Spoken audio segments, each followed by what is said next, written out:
Is PlayStation winning at cloud gaming? Well, I myself have been very skeptical about the speed with which cloud gaming becomes viable and accepted sort of market-wide, mainly because of infrastructure problems with internet speeds, but I also maintain that cloud gaming is incredibly important to the future of the market. I think this was very, very much highlighted by the Activision Blizzard deal and Xbox's clear strategy to lean heavily into the cloud as well as an ecosystem. But it seems that Sony may have beat Microsoft to the punch on some fronts, and one Xbox-focused outlet finds this very worrying. We also have alleged details on the cloud technology that sounds very promising that Sony has come up with. Now, I'm going to put all of the good information right here at the beginning of the video. It's sort of an opening monologue, and then I discuss it with the live audience. If you like that kind of content, make sure you hit subscribe and the bell button so you don't miss these live shows.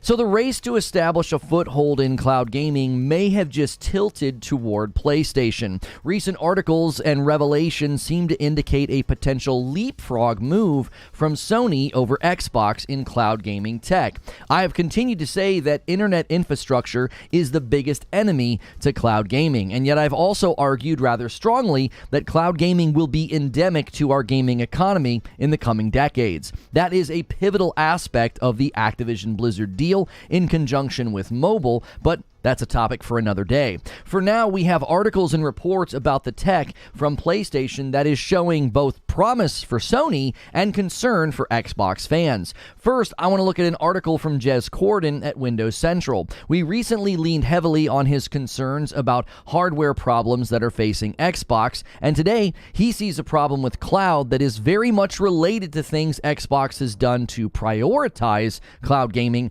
over the consoles themselves. Second, Tom Henderson at Insider Gaming seems to have the scoop on the cloud tech from PlayStation, and it sounds very promising, and funny enough, it's related to the infamous PS5 SSD. Lastly, I want to draw some conclusions. First of all, that this is very unexpected. What does this mean for the future of the gaming space and how quickly cloud gaming becomes mainstream, and what is Xbox and Microsoft's response going to be? So first, the article from Windows Central. Now, I anticipate folks seeing the title and thumbnail and just quickly calling me a Sony pony. Hilariously, the title and the POV, the point of view of this video, was largely shaped by the Windows Central article. I didn't come up with a lot of this. This is coming from Jez Corden and what has happened with Sony's cloud tech versus Xbox's cloud tech. So once again, I'm deferring to somebody who's very pro Xbox. He's on an Xbox podcast every week.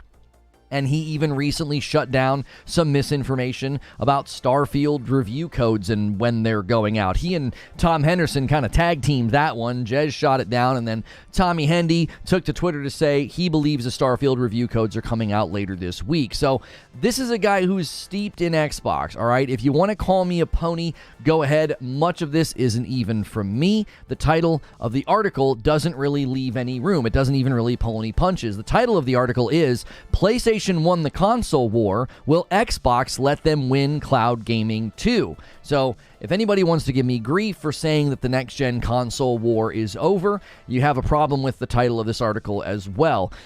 Anybody with open eyes and looking at the charts and the sales and the saturation knows that this is not going Xbox's way if you're purely looking at console. Now, beyond the article's title, he just jumps right in with the byline. He says, PlayStation is leapfrogging Xbox on cloud gaming. How did we get here?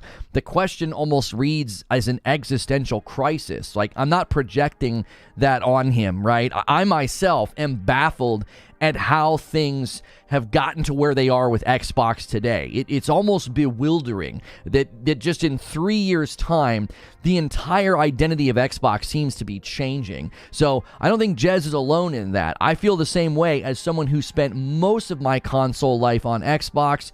I'm like, what is happening to this brand? It just doesn't seem like it's headed in a direction that is where I thought it was headed. I mean, if you go back and look at 2019 and 2020, it really seemed like they were going to give it a strong push for the console. Now, he starts by making it very clear that the console race is more than done. He says the following: Phil Spencer conceded that the division couldn't out-console Sony PlayStation. Sony's lead in the so-called high-end console market has extended 2-1, according to most reports, and could conceivably extend further still to 3-1 in the coming years based on current trends. I actually think he's right. I think he's dead on here. There's aggressive sales and deals going on right now with the PS5. They're committed to getting 25 million total just this year. They just hit 40 million since 2020, like the total lifetime sales, but they want to sell just 25 million this year. Spider-Man 2 isn't even out yet, and that will again help, I think, to push market saturation of the PS5. So 3-1 does not seem out of the question as this generation just continues to rumble forward. Unsurprising, he thinks, or he thought, along with many of us, that Microsoft would just sort of pivot to cloud to make up the difference. He says, with PlayStation's victory in this generation all but assured already, perhaps Microsoft could win elsewhere, right? Microsoft is a cloud-first company with Azure marking up the bulk of its envious profit margins in recent years. Stands to reason the firm would be an industry leader in cloud gaming, right?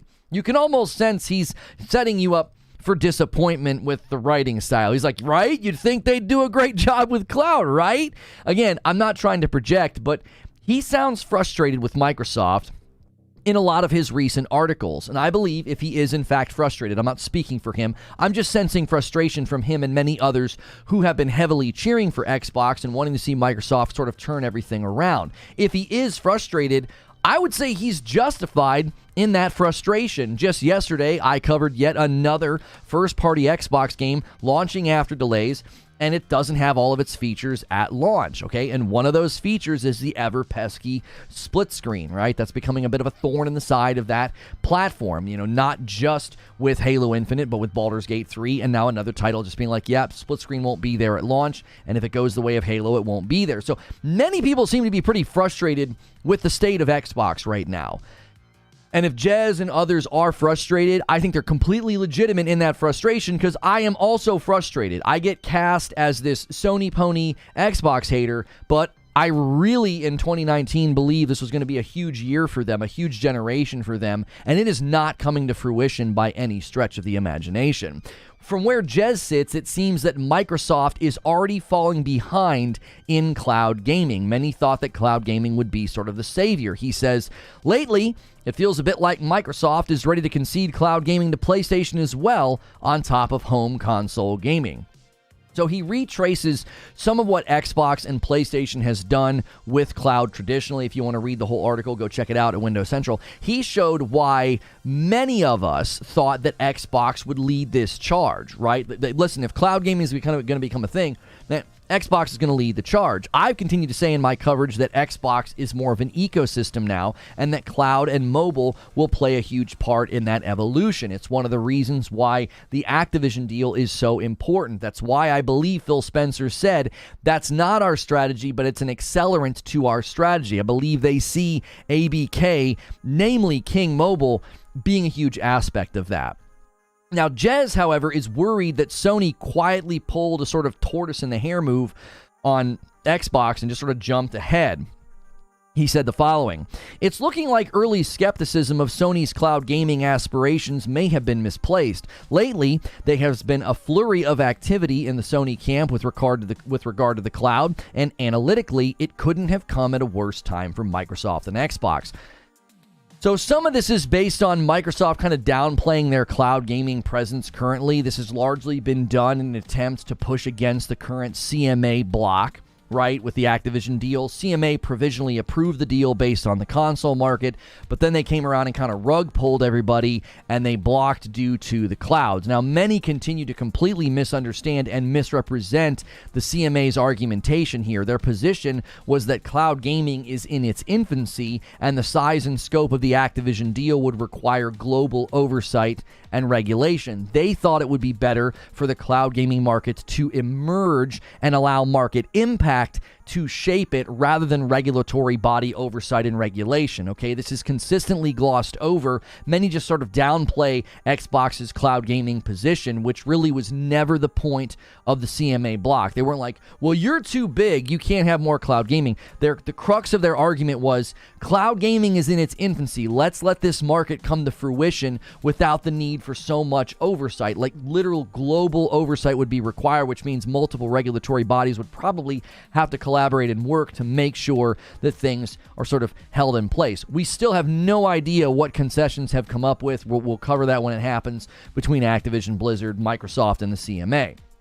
The focus on this, I think, has put Sony into a position to sort of leapfrog Microsoft, according to Jez. He says, Microsoft worked hard to undermine its own cloud operations during the regulatory battles with the US FTC and the UK CMA, with Microsoft President Brad Smith even appearing on BBC Radio to downplay its significance to the firm. Indeed, Microsoft supposedly only has enough capacity for a few thousand concurrent users in the UK, a stat that might be useful to know if you're a competitor looking to leapfrog Microsoft's position. According to reports, that's exactly what Sony is looking to do right now. So he references the article from Tom Henderson. We're going to look at that article in a second because there's lots of good information in there about the cloud technology that Sony has apparently developed. I actually think that info is very compelling in making the case that Sony is about to jump ahead. And I have a lot of people are going to push back on my prediction here. I've said this many times. I think the PlayStation Q Lite will be cloud capable, but not at launch, okay? Jez seems to agree from a certain point of view. He says Sony is also exploring handheld devices for remote play with its Project Q handheld. And sure, it doesn't support cloud right now, but future versions could conceivably do so. I don't even think it needs to be a future version of the Q Lite.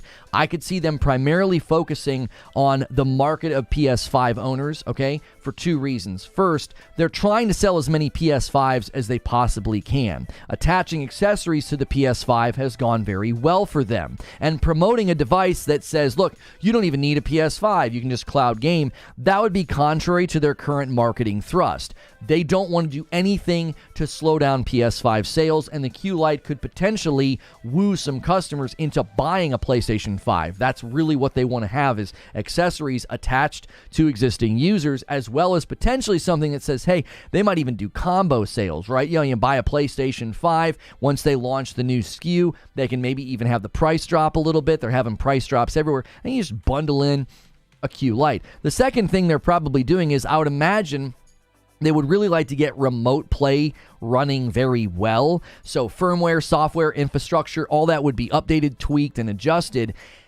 And that would be sort of like phase one for the Q Lite. Phase two could be them enabling cloud gaming since the device has Wi-Fi, and remote play is literally, in essence, what cloud gaming is. You're remoting to another device and playing games on it instead of playing natively. So the Q Lite could easily have cloud gaming turned on later with a simple software update. It could be sort of latent inside of it, just ready to go. But they don't, again, want to sell a cloud device just yet. They're trying to get PS5 saturation as high as possible. Now, the article then turns to look at Xbox's promises about cloud gaming, and they haven't come to fruition yet. According to Jez, Microsoft announced quite a while ago that its long-term plan for Xbox cloud gaming was to allow players to play games they actually own in the service rather than being restricted to the limited selection in Xbox Game Pass Ultimate. This news was particularly exciting to hear since many of the games that make sense for low latency experience simply aren't available on Xbox Game Pass, but we're years from that announcement now, and it still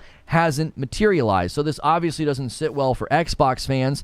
Many of the promises this gen are not coming true, and then promises for this cloud gaming thing that also hasn't happened. So he sees the leapfrog effect happening in two ways. First, with supported games. He says PlayStation unexpectedly in June announced that it will be forging ahead with this feature instead for supported games. While that list of supported games may be small once finalized, the idea of PlayStation leapfrogging Microsoft, the so-called cloud company, on this much-awaited feature will be a tough pill to swallow for Xbox cloud gaming users. I'll be honest, this isn't that huge of a leapfrog because it is a limited list. But essentially, they're approaching it and saying, here's the supported games. If you own them, you can do it. They're not saying, oh, it's only games on Game Pass Ultimate. So instead of using the cloud to sell a subscription, they're saying, oh, it's here for these supported games. So he's seeing this as one step of the leapfrog. I think Jez is sort of looking at it from the angle of, this is just the beginning. See, Sony's doing stuff first. Xbox is just lagging behind. I think that's his frame of mind here. The second way he sees Sony leapfrogging over Xbox is with 4K streaming. He says, not content with beating Microsoft in this area, PlayStation has now begun rolling out 4K streaming to cloud beta testers. With Xbox Cloud Gaming, at best, you can get 1080p streaming. And sure, 4K streaming may not be ideal for most home network conditions, but if Sony can leapfrog Microsoft with technology delivery as well in this area, it presents an existential crisis for Xbox.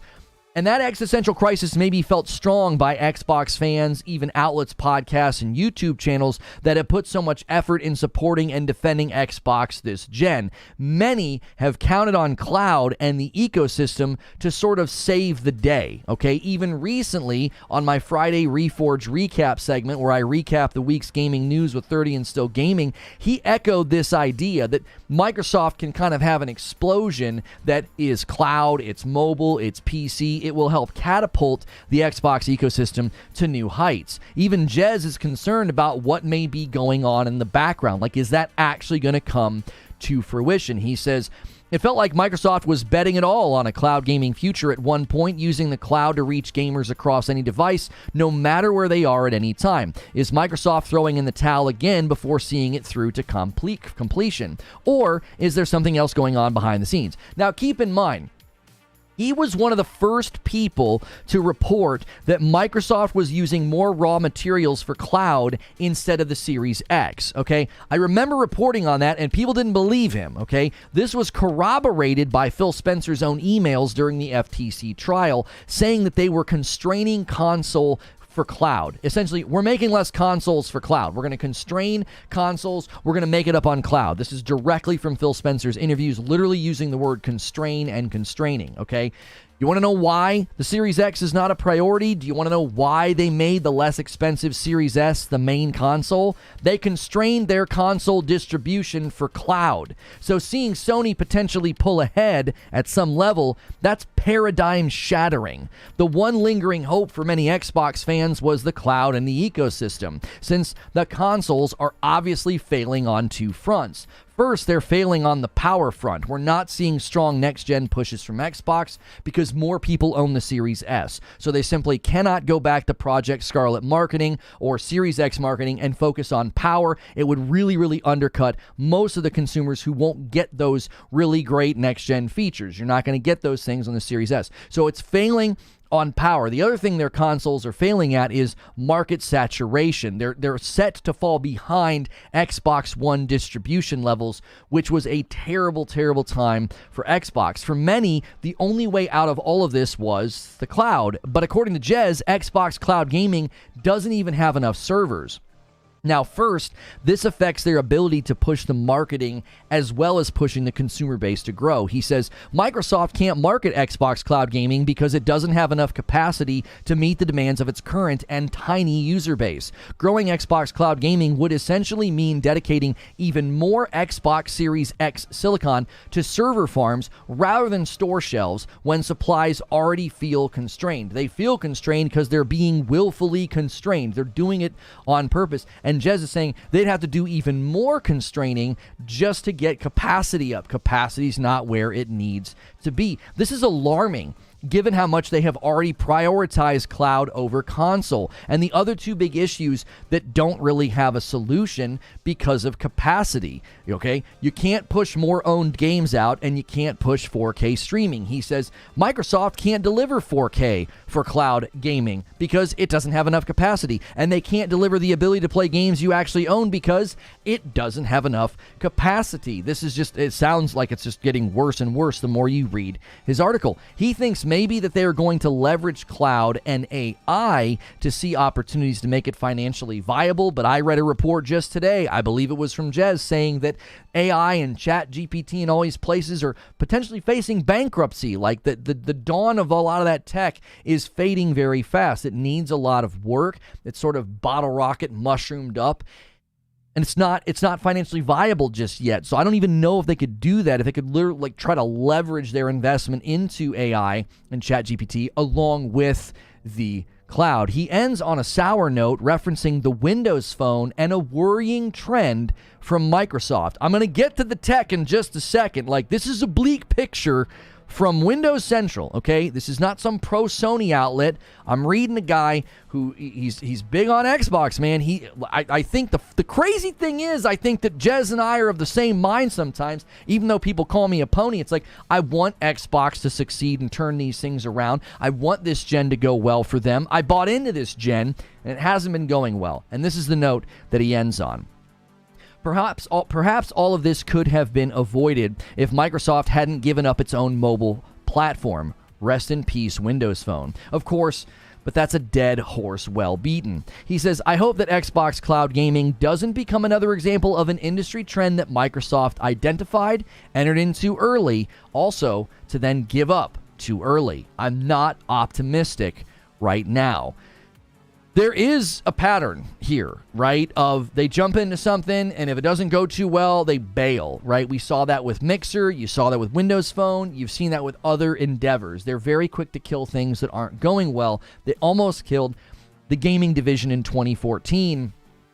We could be facing that guillotine one more time if these things do not turn around and go the way that they want. If Activision Blizzard is heavily riding on this idea of fueling and accelerating a strategy of cloud and ecosystem, buddy, you can't fall this far behind. You cannot be behind, which is why the actual battle between the platforms is something to consider when you look at the technology. So we need to look at Tom Henderson's article about the tech and the innovation that is allegedly coming to market from PlayStation. So Insider Gaming claims to have sources with info about cloud gaming. They said earlier this week, PS5's cloud streaming beta officially rolled out to some PS5 users, and whilst we were only able to gather that the streaming will support up to 4K, Insider Gaming sources have provided us with more information on the streaming architecture. Keep in mind, this is Tom Henderson. This is our boy, Tommy Hendy, okay? He's the one who broke the PlayStation Q Lite info, and everybody doubted him. And after the Q Lite was announced, he's like, well, do you doubt me now about the PS5 Pro?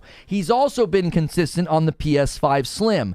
There is no PS5 Slim. I've tried to tell people 18 different times there's no PS5 Slim. They are unifying the SKU, and there's no more disk drive. It'll be detachable, sold separately if you want. That way, there's basically only one PS5. It'll basically be the digital version, and then you can get that, the disk drive if you want. This is to drive production costs down, to increase production. It's probably to free up production lines for the PS5 Pro, so then they're only making one SKU of the non-Pro version. It all kind of makes sense. There is no Slim, okay? Stop saying there's a Slim.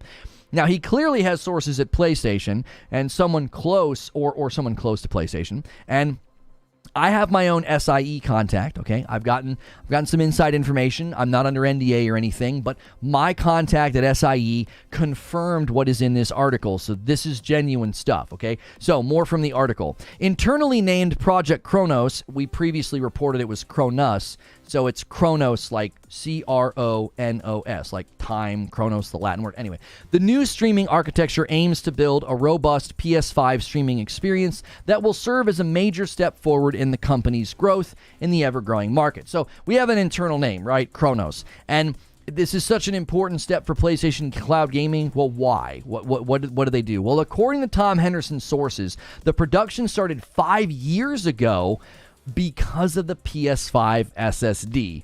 Here we go again. The PS5 SSD, all right? I'm not saying it's magical. Nobody said it's magical. Shut up. All right. So This is from the article. It's understood that the development of Kronos began 5 years ago due to the complexity surrounding the PlayStation 5's SSD. While the SSD is very fast in the PS5, it created a new challenge that made it impossible for Sony to develop the infrastructure needed using current technology on the market, like functionality, latency, etc. So the SSD was fast, okay? I'm not saying it's faster than PCs, SSDs. I'm not insulting your computer that you spent lots of money on, okay? Calm down. I know when I say PS5 SSD, people's eyes start twitching and they get really angry. This thing was so fast that it was making cloud technology, cloud gaming difficult, okay? So they had to come up with a homebrew, proprietary solution. And this is what they came up with. The final product is a custom storage server under the codename Cura, K-U-R-A, Cura, which reads up to 5 gig per second with under 1 millisecond of latency. In layman's terms, that's really fast, okay? And the less than 1 millisecond of latency is incredibly important. That's the number one issue with cloud gaming generally, is latency. You can sit here and tell me about GeForce Now and the rigs you're going to be able to connect to. I don't care. All that matters to me is latency. You're letting me remote into a monster PC? Okay, what's the routing like? Where are your data servers located? What's my connection? What's my ping back? Like, what's my millisecond? What's my packet drop? All of those things that go in between you and that cloud infrastructure, that's what matters most, okay? So none of what I'm reading to you from PlayStation addresses issues with infrastructure. If you've got spotty neighborhood internet because, Bill 2 houses down won't stop downloading movies, if fast speeds or bad routing or whatever you're dealing with because maybe you're not close to the data centers, that will affect your experience. And the timeline for the data centers is in the article. Sources said that Sony will have a total of 28 data centers across 15 metros for the PS5 cloud streaming rollout, and its plans to fully launch in fiscal year 23. So between April of 23 and March of 2024, you'll see this stuff roll out, okay? So it would seem that PlayStation is not just leapfrogging Xbox in cloud gaming timing. Potentially, they're jumping ahead with better architecture and tech. I've had people that know way more than me. They have said this gigabit per second, under a millisecond latency is better technology, better architecture than what Xbox's xCloud gaming can do. So it seems this is better, all right? If this is true, this is a severe blow to Xbox and consumer confidence. A growing trend within the dialogue about the two companies was that Xbox is setting its sights on an ecosystem. They're setting their sights on the cloud, essentially not focusing on the console front. Watching Xbox potentially lose another fight will be demoralizing to those holding out hope for a big turnaround. At the end of the day, I still think cloud gaming is years away from market-wide commercial acceptance. The consumer will always be judging cloud gaming through the lens of their internet provider quality, and you don't have any control over that. Many of us, but nobody really does, right? The internet's infrastructure in America is terrible. It's super outdated. Even still, being ready for the impending content war and cloud war is vital for gaming platforms to compete. As far as I can tell, PlayStation is once again taking the lead over Xbox, but this time it's on what feels like Microsoft's home turf, the cloud. So let's just hope Microsoft and Xbox can answer, and answer fast. So let me give you my thoughts and my conclusion. Jez Corden at Windows Central is not the only one going through what feels like sort of a slow motion epiphany about Xbox. This generation is simply not shaking out the way anybody expected it to, okay? I have been very critical of Xbox to the point that I'm now known as an Xbox hater because I bought into Xbox hoping this would be an amazing generation, and it's been nothing but disappointment and very strange shifts in strategy. I didn't buy a Series X knowing it would be deprioritized. I didn't buy a Series X knowing the weaker system would be the main system seller. I didn't buy a Series X knowing it would be sacrificed and used for cloud gaming. I thought I was buying a next-generation console that was going to deliver really great gaming experiences. Not long ago, press outlets, podcasts, and YouTubers were cheering for Xbox, and they thought that this console fight was going to be a lot closer this time around. Not just in sales, but in power. There were people that thought the Series S was going to outpace the PS5. They actually thought that because the marketing made it seem like, wow, Xbox is coming out swinging with their console. It seems that everybody's just conceding that fight's over, and now it's like, well, cloud will save us, ecosystem. That's the future for Xbox, right? As that fight continues to slide in Sony's favor, shifting that focus to the cloud, and then hearing this news, listen, an ecosystem on mobile devices, PCs, consoles, and TV, that could be huge, but even that's starting to feel like a distant pipe dream, or at least something that will take way too long to come to fruition. The second thing I want to say is, this is one area where I expect Microsoft to fight back. The console fight is clearly something they've thrown the towel in on. And in a previous video, I agreed with Jez that they should have fought harder on the console front. But losing in the cloud gaming space to PlayStation is something that I anticipate Microsoft corporate simply not allowing to happen. It's one thing to lose gaming hardware sales, right? But cloud? That would be damaging to more than just the Xbox brand. Shareholders and interested parties would look at Microsoft very differently. So I expect a full frontal assault on this, and it likely starts with the Activision deal.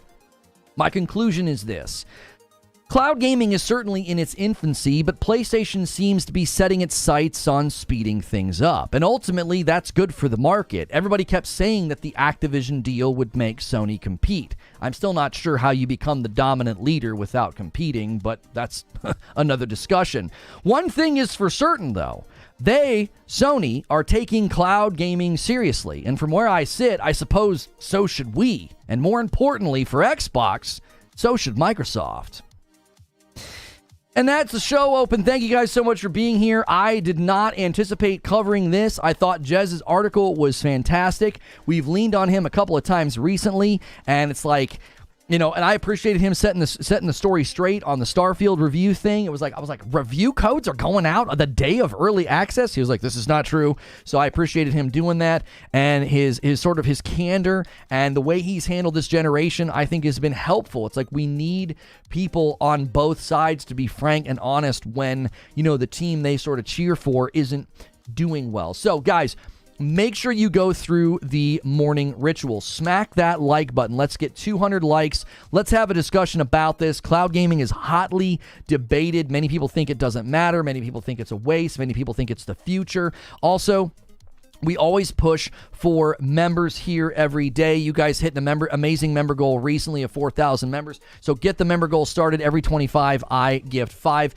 DK Bager always wastes no time. I have a $2 super chat tip from Piers Taylor, and Pinoy Prince with a 10-month membership says, I feel like Sony always sandbags, like downplay the moves they are making, and then boom, look what we did type of vibes. It also seems like, I'm going to be honest, it seems like Sony is keeping things kind of wrapped up because of the whole ABK thing. It's like, you can't be out here looking more impressive with cloud gaming and then try to argue that the CMA should block because of cloud gaming. Now, they never really argued on the cloud gaming front. They primarily focused on Call of Duty and revenue models of foreclosure, but I still think Sony was probably trying to keep some of this stuff quiet because of the ABK deal, right? We don't want to come out here looking good. We don't want to come out here looking good in cloud gaming. We want Microsoft to look good in cloud gaming. 28 months from Creature. Insert random joke about myself. I'm too busy to make fun of you this morning. Thank you for 28 months, Creature. 12 months from Sam Mudd. A whole year of membership. When do you think cloud gaming will take off and become mainstream? It's 100% dependent upon infrastructure. Like, it's dependent upon infrastructure. Like, nobody's going to want a cloud game if it doesn't run well on their home internet. That's a fact. Raptor with 5 months, and it's a VIP. My Starfield Constellation Edition pre-order got canceled. Never again, Walmart. Oh, I'm sorry, bro. I hate when they do that. You think you're in, you think you're good. That happened to some people Did it happen with GameStop? That happened somewhere else, too. I always feel bad for people that are there day one to buy. Evidence with a gifted membership. Brad Devries with a gifted membership. We have a single gifted member train going on right now. Guys, jump on. For $5, you can welcome somebody in as a member. Click that $sign and just do one. You don't got to do these big member bombs that these guys do. Zippy Narwhal with a $5 super chat tip says, Microsoft's strategy is simple. Let consoles burn and then weaponize that failure, as they already have, to acquire more publishers and then dominate in content. Zippy, there are people that continue to think Microsoft's, that's their path, is just to become a publisher, right? Once they own all this stuff, they're like, well, forget the ecosystem, forget the cloud. Let's just make money on the software. Let's just be a publisher, right? But Microsoft corporate could look at this and be like, you guys just need to get out of some of that stuff. You're getting your literal butt kicked on console distribution. That's just an absolute disaster. And cloud, you're going to get beat on cloud gaming? Microsoft corporate's like, listen, you get all this content, you get all these studios, just be a publisher. You're good at writing checks, Microsoft. Just do that. That's all we need. We just need your money. I'll be straight up with you. Microsoft's got deep pockets. Just pour it on these studios and just make a ton of money on games, bro. Like, and get your hands out of their production styles. Don't make them do 18 months contractual policies. Don't gut your workforce every year and a half, okay? Just write checks. You're good at writing checks, Microsoft, because you got a lot of money. And then we'll get a bunch of good games. Wouldn't that be a turn of events to have Microsoft be one of the leading publishers in the industry instead of trying to be a platform? You know? And then Game Pass becomes viable on other platforms because it would be like EA Play. Quintar gifts 5 members after renewing his own. 24 months for Ant. Ant, congrats on the red badge. I got 6 to add here because Darth Nihilus also gifted some members. We got a little gifted member train going on this morning. 5 from Quintar and 1 from Darth Nihilus. Keep it going. Thank you guys so much. Microsoft would make an absolute killing if they just made games and sold games. Doesn't that make more sense to just be like, listen, you guys have EA Play, you have Ubisoft Plus, don't you want Game Pass on your platform? Look at all these great Microsoft published titles that we have. You can't make a 30% cut of other people's stuff if you're only the publisher. I'm not sure what you mean, Zubair. Oh, you mean they can't take the cut from the third-party stuff? They're not. The sales are always not good on Xbox anyway. They don't need to have a platform where they can take 30% from sales because the sales aren't there. What difference does it make? By the way, another great shirt from Into the AM, Astro Samurai. Isn't this awesome? Look at the detail. Look at the detail on this guy. Astro Samurai. I had to get it. You guys know I love samurai stuff, man. It's a freaking hot shirt. Don't forget to use code LONO at IntoTheAM or intotheam.com/Lono. Brian with 13 months, thanks so much. You've been the standard by which I hold all other content creators to. Great to see the growth and the resurgence. It's well-deserved. Keep it 100. Thank you so much, Brian. I appreciate that. Eugene said something. Hang on, let me take a look at this. Eugene says, it's almost like Sony was first into the cloud market years ago, has already spent a ton of time porting their library over, and is in a position to bolster their library with new tech now. It seems that way. It certainly seems that way. What is this thing here from Tears of the Kingdom? When leadership is, say, getting frustrated at you for writing about Tears of the Kingdom after it releases, I do think there's a limit to how much things can flourish. Taku EIC on dealing with the company's managers via Shannon Substack. Worth signing up. I'm not sure what's going on there. Click to see attachment. I already read it. Sorry, Eugene. Stream delay. I already read what you said. Astro Samurai, I thought you were advertising Starfield. It does kind of look like a Starfield shirt, doesn't it? Yeah. The elephant in the room, cloud in Japan may not suck like it does here. True, Zubair, but we looked at this recently. PlayStation has a greater consumer base outside of Japan. So, again, I think that the Q Lite could do well in Japan. Mobile gaming, they might convince a lot of those folks to be like, hey, you haven't been buying a PS5, now you have a reason to buy a PS5.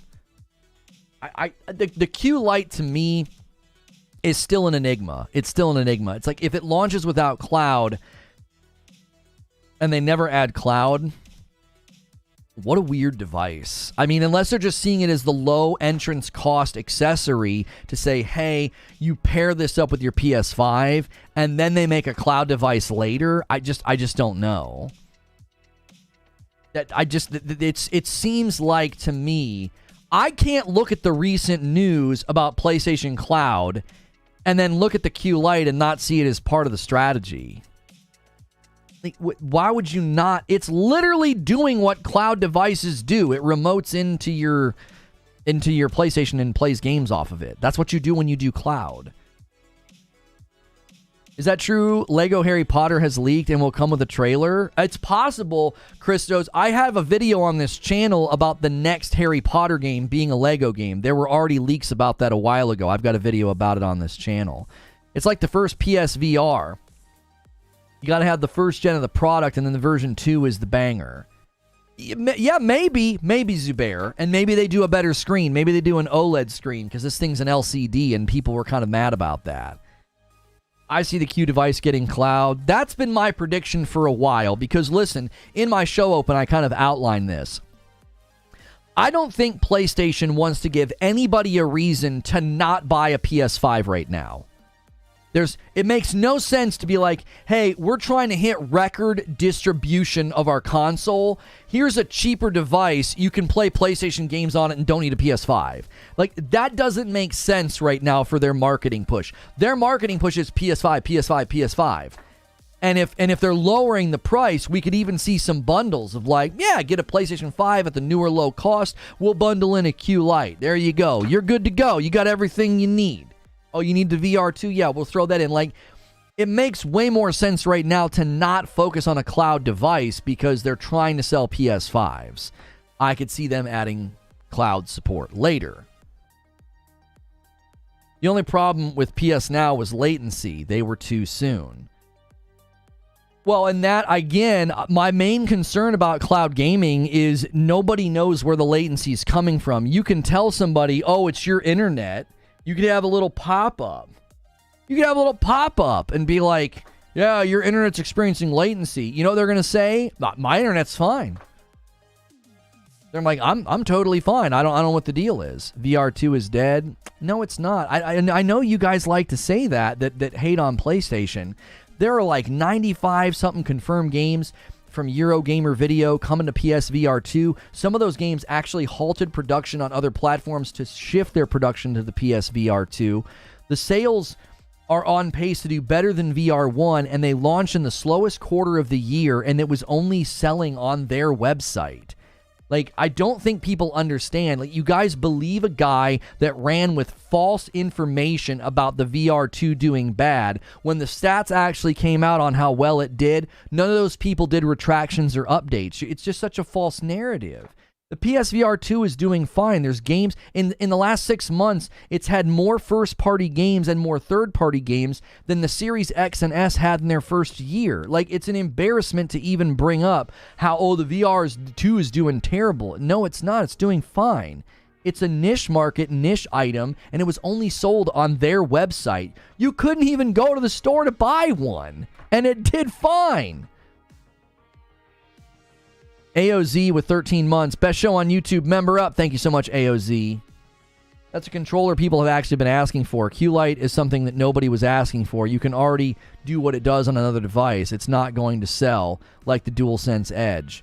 Listen, Solemn, I remember when the DualSense Edge was promoted, people did the same thing. They poo-pooed it. They said nobody's going to buy that. It only has 2 triggers on the back. Done fine. PSVR 2. Yeah, no, VR's not going to do well. You know, we don't need VR, right? Because, Xbox promised VR and you didn't get VR. But, yeah, VR's not doing well, and then the PSVR 2 is doing just fine. How many times are we going to say a PlayStation accessory is not going to do well, and then it turns around and does just fine? Like, they are becoming the Apple of gaming. Like, everybody buys their stuff if you're in their ecosystem. You're like, yeah, give me it. I want it. Headphones, controller, VR. They're literally just like, buy it. It's ours. It's awesome. And people do. And I think gaming on the go is significantly more popular now because of the Nintendo Switch. Stop stealing my comments. What'd you say? It's the Apple model, a simplified version of it just works. If you're invested into Sony, it'll be attractive. That's what I mean. I know there are people with PlayStation 5s that are like, I don't want a Q Lite. But the lion's share of the people I see knocking it are people that don't even have a PlayStation 5. It's like, you're not the intended audience. I'm the intended audience. Being able to play my games anywhere I go that there's good Wi-Fi. Like, especially if they're investing in live service games. If they're investing in live service games, imagine Diablo 4 wasn't in a pile of dung right now. Okay, let's say Diablo 4 was doing great, and I'm out and about, I'm traveling, I'm doing whatever, I'm on a trip, and I want to grind some of the season. I pull out my Q Lite and I play, right? But hey, make sure that the PlayStation 5 is at home and plugged in and good to go. Right? And I pull it out and I play. But you can do that on a phone with this controller, and I don't want to do that. I don't want to use my phone to do that. I want my phone to be my phone. Also, I don't like that controller. I like my DualSense. I like my haptic feedback. I get to just bring this one thing with me. Don't you see? It's like there's a market for that. Even if it's not you, I'm not saying everybody's going to buy this thing. I think in its infancy, it'll be like the VR2. I think they'll make a limited run. It'll likely sell well. They'll make sure it works well. There's obviously going to be firmware updates, patch updates, software updates to make sure that the architecture, the infrastructure, make sure it's all working well. You don't want people connecting to their home PS5 and dealing with latency and problems. If the Wi-Fi is acting up or the home internet's acting up, that's one thing, but they want to make sure their side is working well. DualSense Edge controller isn't remotely indicative of the Q Lite. It is indicative of the Q Lite at one level. At the level of, and the analogy I gave was, people said the same thing about the DualSense Edge. They said, DOA, dead on arrival. Nobody asked for a Pro controller with 2 triggers on the back. I sat here, saw the commercial, saw the advertisement, and everybody kept saying, that's a stupid thing, that's dumb, nobody's going to buy that. At that price point, no, not as good. Not as good as an Xbox Elite controller. That thing's DOA. And it did just fine. Its attach rate's remarkable. Their accessory attach rate is strong. That's the point I was making. Whether it's headphones or the DualSense Edge or the PSVR 2, Sony has good accessory attach rates. They just covered this in a webcast months ago. And I don't think the Q Lite's going to struggle at all. I literally think it's going to be hard to get one. If you think there isn't going to be like a line, there's going to be a queue for the Q. There's going to be a queue for the Q. And you're going to have a hard time getting one. Yeah, people said that about the Edge, the DualSense Edge. Oh, it only has 4 hours of battery. Oh, it's too expensive, and it sold just fine. Here's what I think happens. I think Sony really understands their consumer base, and a lot of you don't, because you're not their consumer base. Like, having Xbox-centric fans talk about, oh yeah, Sony, man, what a dumb mistake, what a dumb idea. I think they're doing real good. I think they're doing just fine. I think they understand their consumer base.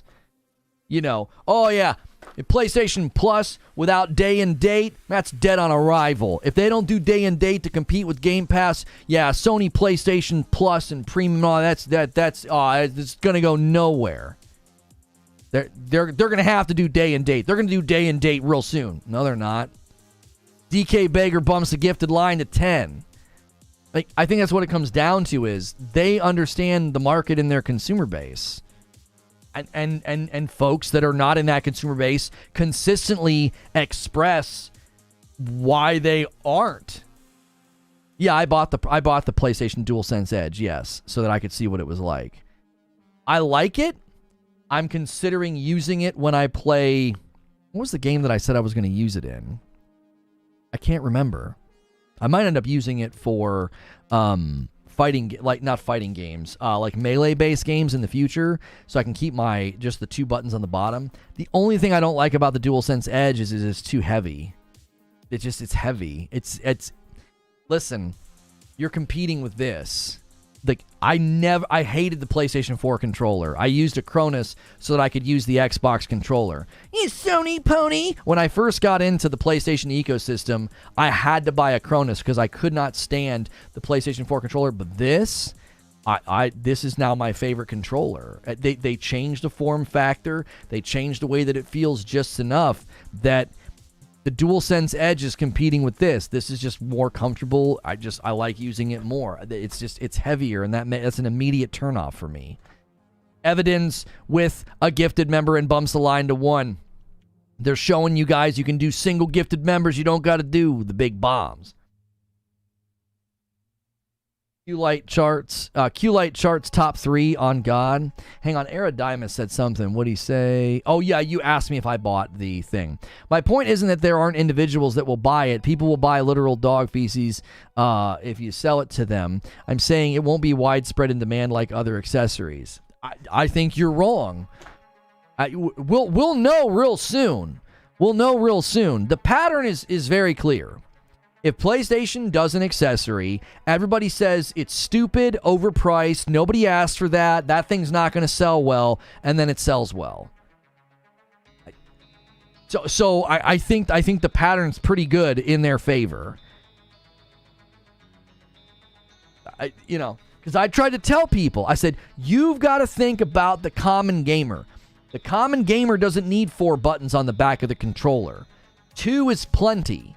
That's plenty. I actually like that. I like just having the 2. It's it's a little less invasive. It's a little easier to adapt to. They weren't making the controller to compete with your scuff.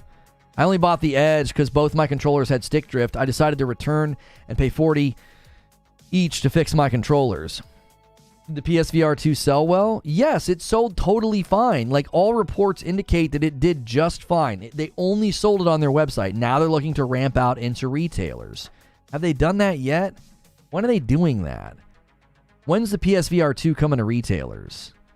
You can literally already do what it does on better displays, okay?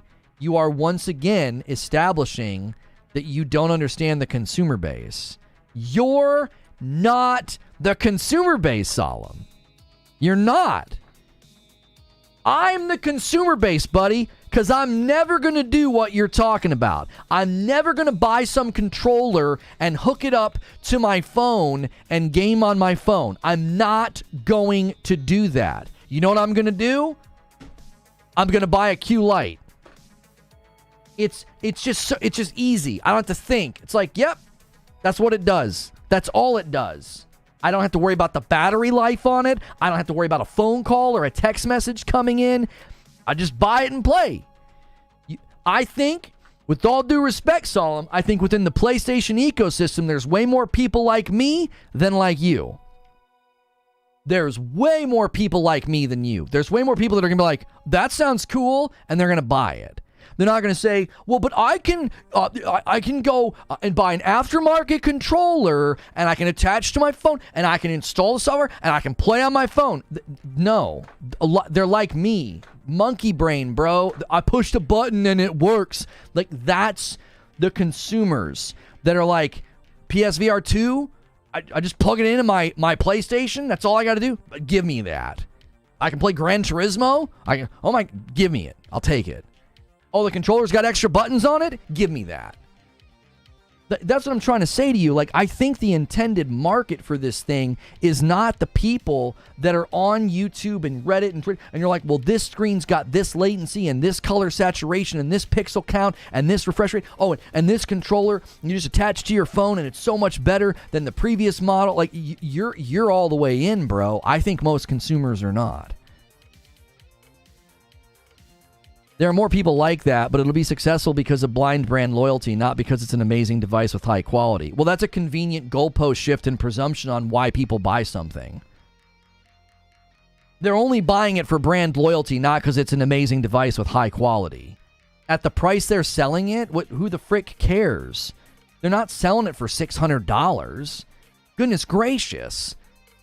What did they even say the price point yet? I don't even know the price point. I'm assuming they're not selling it for $600. Nobody would buy one at that. I'm buying a device that gives me something that I don't presently have right now. It's not a goalpost shift. I literally said that earlier in the message you only read half of. No, you started out by saying it won't be in high demand. You said it won't be in high demand. Nobody asked for this. That's what you said. Now you're conceding, well, it'll sell well because of brand loyalty. It's not going to sell well because it's a good device. It's like, well, that's not what your original assertion was. The original assertion was, nobody asked for this. There'll be no demand for it. It's not going to sell like previous accessories. That was your original position and assertion. I pushed back on it by claiming, there's an awful lot of consumers like me that are like, that sounds really cool. I would love to do that. That sounds very simple and straightforward. Convenience is a feature. Now being like, oh, you're basically hedging is what you're doing. You predicted it won't sell well, and now you're hedging. You're like, well, if it does sell well, it's only selling because of blind brand loyalty. It's not because it's a good device. You're hedging. It's like, I'm going to make a prediction that this thing won't sell well. But just in case it does, I'm going to besmirch and insult everybody who buys it.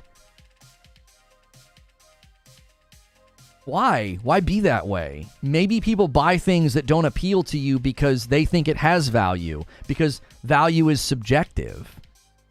The Q Lite's $299. They say under $300. Also, better screen. What phone has a screen that size? Yeah, the screen's huge. You don't have a screen that big. You don't. It might be better quality, but it's not that size. I mean, unless I obviously, if you would do doesn't one of the newer iPads have like a really crazy screen? I've not been in that world. I don't go and get that stuff. My mom always buys the latest and greatest from Apple. She has like every iPad known to man. My dad's always on, last year's model. Always. Join us, sheep, Lono. We Apple sheep are so happy. You can be happy too. Because of Sony sheep. Become a Sony sheep. Give in. Blind brand loyalty is somewhat biting. But your point is made all the same. No, I said the only way it does sell well is because of brand loyalty. I still don't think it will sell well, so don't misinterpret my argument. That's still hedging, Solemn. You're still hedging, and you're insulting the people that will potentially buy it. You're like, it's not going to sell well. And even if it sells well, it'll only be because of brand loyalty, not because it's a good device. It's like, if it sells well, people are stupid, is essentially what you're saying. The people that value something I don't value are just dumb. They're too stupid to realize it's not a good device. Like the hubris of thinking that you're the arbiter of value. You're not. I would argue that that I don't see the value in buying all that extra stuff for your phone when you can buy a device that does all that without being on your phone. It's like, no, that's right. This right here is way more valuable to me. I think what you're doing doesn't have the value that it has to me. But I'm not going to insult you and be like, well, that's awfully stupid. What a dumb waste of money, right? What? No, you're valuing something that I don't value. What's good, feed? I'm saying the only way that it would, as in it's most likely, and I still don't think that it will. Yes, and if your position is falsified, if it sells incredibly well, you've got your conveniently constructed Alamo to run to. Oh, they're just dumb. Yeah, just a bunch of brand loyal dummies who it's not even a good device. It's like you've got your Alamo to run to if it sells well. Like I said, you're hedging. That's poor argumentation. I'm right, and if I end up being wrong, it's only because these people are dumb. What? That would be like me saying, yeah, dude, the Starfield controller, it's not going to sell well. But if it sells well, it's only going to sell well because of brand loyalty. It's like, I'm just hedging in case I'm wrong. I'm coming up with some other, weird excuse to explain away something doing well or having popularity. Like, I don't know, maybe there's entire subsets of the market that are different than you, value different things than you, and spend money on stuff that you would never spend a dime on, right? Think about the things people spend their time and money on, like model trains, collectible dolls. There's all kind of things out there that you would look at and be like, what a complete waste of money. But They're just different than you. That's the point. Like, leave room for consumers and people that just are different than you. Instead of acting all high and mighty about it, well, they're just doing it because of brand loyalty. Like, no. Is that why the Edge controller sold well? Is that why the PSVR 2? Is that why their headphones have done well? Low like count says evidence. Yeah, guys, smash that like button. I mean, good debate either way. We're not really talking about the main subject. The main subject is, did PlayStation beat Microsoft to cloud? Like, are they beating them with tech? Are they going to beat them with distribution? Are they going to beat them with the library? Like, that's the real question on the table, right? Off topic, do you think Baldur's Gate gets a game trial on PlayStation Plus? Yes. They're required to within 90 days of release. If you are at a certain price structure and you land on PlayStation, within 90 days you have to offer a trial. That's PlayStation's policy. Now, I don't know if they're firmly enforcing that, but I saw Carrion, which is like an indie title, for like $20. It had a trial. I believe you have to be, I can't remember the price. Somebody's going to have to correct me on this. It's either $29.99 or $39.99. If you're $29 or $39 or higher, you have to have a game trial within 90 days of release when you go to the PlayStation platform. Because they want their it's 180 days? I thought it was 90. I swore it was 90. Did they change it? When we originally reported on that, I swear to you it was 90 days. 180. Goodness gracious. I thought 3 months, that makes way more sense than 180. 6, they have a half a year?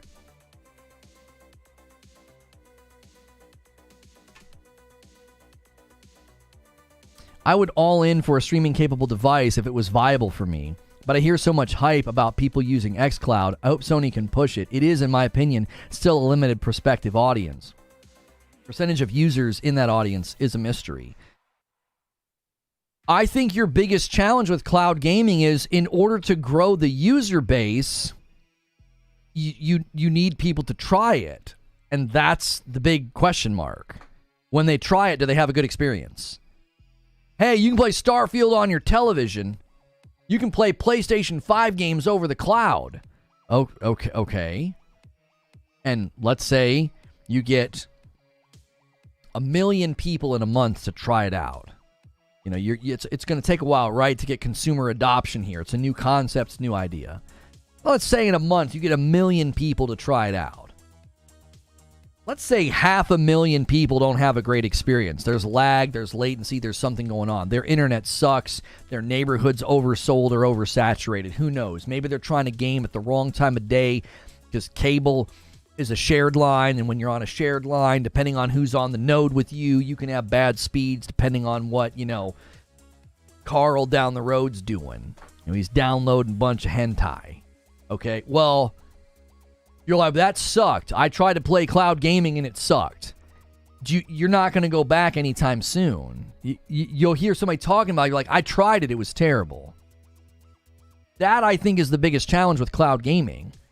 Getting people to try it and then crossing your fingers that they have a good experience. Lono, the thought that Sony might do anything that is successful is insulting to Sony haters. How much money do PS5 users have to keep purchasing all these expensive accessories? PS5, $500, PSVR 2, $550, DualSense Edge, $200, Q Lite. I mean, Fozzie, look, bro. That's like asking, how much money does the guy who bought the high-end car to keep, taking it to an expensive car wash or keep having it detailed? Early adopters into like premium level tech like this are going to continue spending. That's just kind of the way that it is. That doesn't mean they're better or like they're automatically more wealthy. This could literally just be people that like this is a priority in their life and they set aside funds for it. They set aside funds for it. This is something like, look, if I was not a YouTuber, do you want to know what I'd be doing right now? If I wasn't a YouTuber and I didn't have kiddos, if I was just a single guy or, married guy, no kids, if I didn't have kids and I wasn't a YouTuber, I'd be packing up my Series X and trading it in. That's what I'd be doing. I'd potentially actually I'd be trading it in for a PS5. Because I could have a PS5 in multiple rooms. I wouldn't have to be moving them all the time. Like right now, I would love to have a third one. I'd put it in here. It'd always be in the... It'd always be in the studio. And then I have my 2 out in my entertainment room. I have 2 televisions in my entertainment room. Each TV would have a PS5 for when my wife and I want to co-op. And then I'd have one in my studio room. Okay? And then when the PS5 Pro rolls out, guess what? I've got a nice, convenient third PlayStation 5 to go trade up with. I would literally be setting aside funds and structuring things in a way so that I could have everything PlayStation's doing. Why? Because they're doing the things this generation that I value. The PSVR 2 completely convinced me. It's like, this is great. I literally just had my first successful run through Synapse. It was an absolute blast. I got sent a Pico 4. I love my Pico 4. I'm finally getting to play Half-Life Alyx, and this last Friday, I haven't been scrolling in Discord. I went up and clicked on the thing. I'm sorry. I went up and clicked on the thing that Eugene put. I was like, man, Discord's being awfully quiet. I'm now caught up. I'll respond to some of you guys in Discord in just a second. So I'm not saying, oh man, PlayStation is so much better than Xbox. I'm saying PlayStation's offering A, Xbox is offering B. I just really prefer A. Today's discussion is so important because Xbox's evolution is happening right before our very eyes. Just 3 years ago, we had marketing about native 4K, up to 120, teraflop, flippity flop, dippity dup, and now what are we looking at? Well, it's an ecosystem and cloud, and the main console is the Series S. What the frick happened? What? That's not... I didn't think that 3 years ago. I sat in the Twitch studio. I was main stage E3 host. I interviewed the guy from ID at Xbox. I interviewed the guy from Call of Duty. I got to interview like main industry leaders about their games and what they're doing. I was main stage in 2019, and we all sat there and looked up at the monitors and we watched the Xbox showcase, and the Project Scarlet marketing like blew my frickin' mind. I was like, oh my gosh. I'm going to be able to buy a box and put it in my living room that does that? 120 frames? I remember in the previous generation constantly saying, give us 60 frames per second, stop worrying about resolution. I said this after playing Spider-Man and God of War 2018. I loved those games, but I wanted 60 FPS. So in 2019, when they start promoting Project Scarlet, I'm like, bro, Xbox is bringing the hardware heat. This is going to be great. 120? I only want 60, and you're promising me 120? At the time, I had a PC that could play Fortnite and Destiny 2 at 120. I had a 2080 Ti, the same rig I still have today. So, I'm like, this is it. This is Xbox's time to shine with hardware. Look at what's happened in 3 years. We're not even talking about that anymore. Look how quickly the entire narrative around the brand has shifted. And what has it shifted to? Xbox is now an ecosystem. Game Pass, baby. That's the value. That's the value. Series S is the main console. Why? Well, we'll get more people in the ecosystem. Activision Blizzard, let us compete. Let us buy Activision Blizzard. Why? Oh, that'll help accelerate our ecosystem strategy. And emails from Phil Spencer indicating we're constraining console for cloud. So today's report, that's why it's so important. It's like, okay, wait a minute. Wait, just hold on. Everybody pause for just a second. Let's all stop fighting. Let's all stop taking screenshots of video games and trying to make one team look bad. Let's just analyze what Xbox is doing. Xbox seemingly pivoting away from console being the main focus. Constraining console distribution for cloud.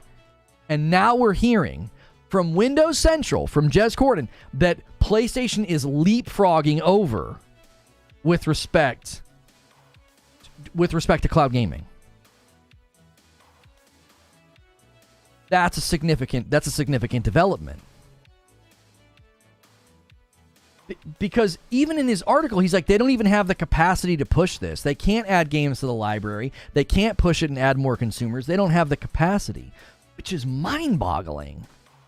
So I'm assuming that's because all of their cloud solutions with Azure are being used commercially, right? They're selling it to other people. They make tons of money on it. So they're having to build their own infrastructure for cloud gaming, and subsequently, that's why they had to short Xbox Series X distribution and production so that they could then boost cloud. But then they don't even have enough. So it's like, that's why I'm telling you, I see Microsoft answering back on this very strongly. I don't think they take this laying down, because this doesn't reflect poorly on Xbox. This reflects poorly on Microsoft. One of the leaders in cloud getting whooped in cloud gaming. They're not going to abide that. They're not going to sit idly by. I think Jez's article, he's like, I'm not optimistic. I'm like, I'm not optimistic either, but I don't think Microsoft takes this one laying down. They'll throw the weight of their war chest at this. They'll figure something out. We get some likes on the video. We're over an hour through, guys. Thanks for a heated discussion. I think a very fruitful discussion and debate about this. Would love to know what you think about this situation. My wife says, I'm going to need more coffee. They had an early day today. Thank you guys for another just strong turnout today. If you're hitting subscribe so you can talk in chat, we've gotten a handful of new subscribers today. Thank you so much. Type in chat. Subscribing is totally free. Subscribing doesn't cost anything. Membership is the other button. That's the join button. Hilly says, that's an important point. I think that sometimes people look at the finances with gaming through their own lens and value. Most hobbies are expensive, and adults spend serious capital on their hobbies. Like, imagine your passion is classic cars. That's bonkers. Gaming is a cheap hobby when you look at the raw capital of time that you get. The only thing I push back on, I hear a lot, is this product is too expensive. Like, these companies know their markets, and they aim for the sweet spot in price point. They don't care what's in your account. It's global. Excellently stated, Hilly. Excellently stated.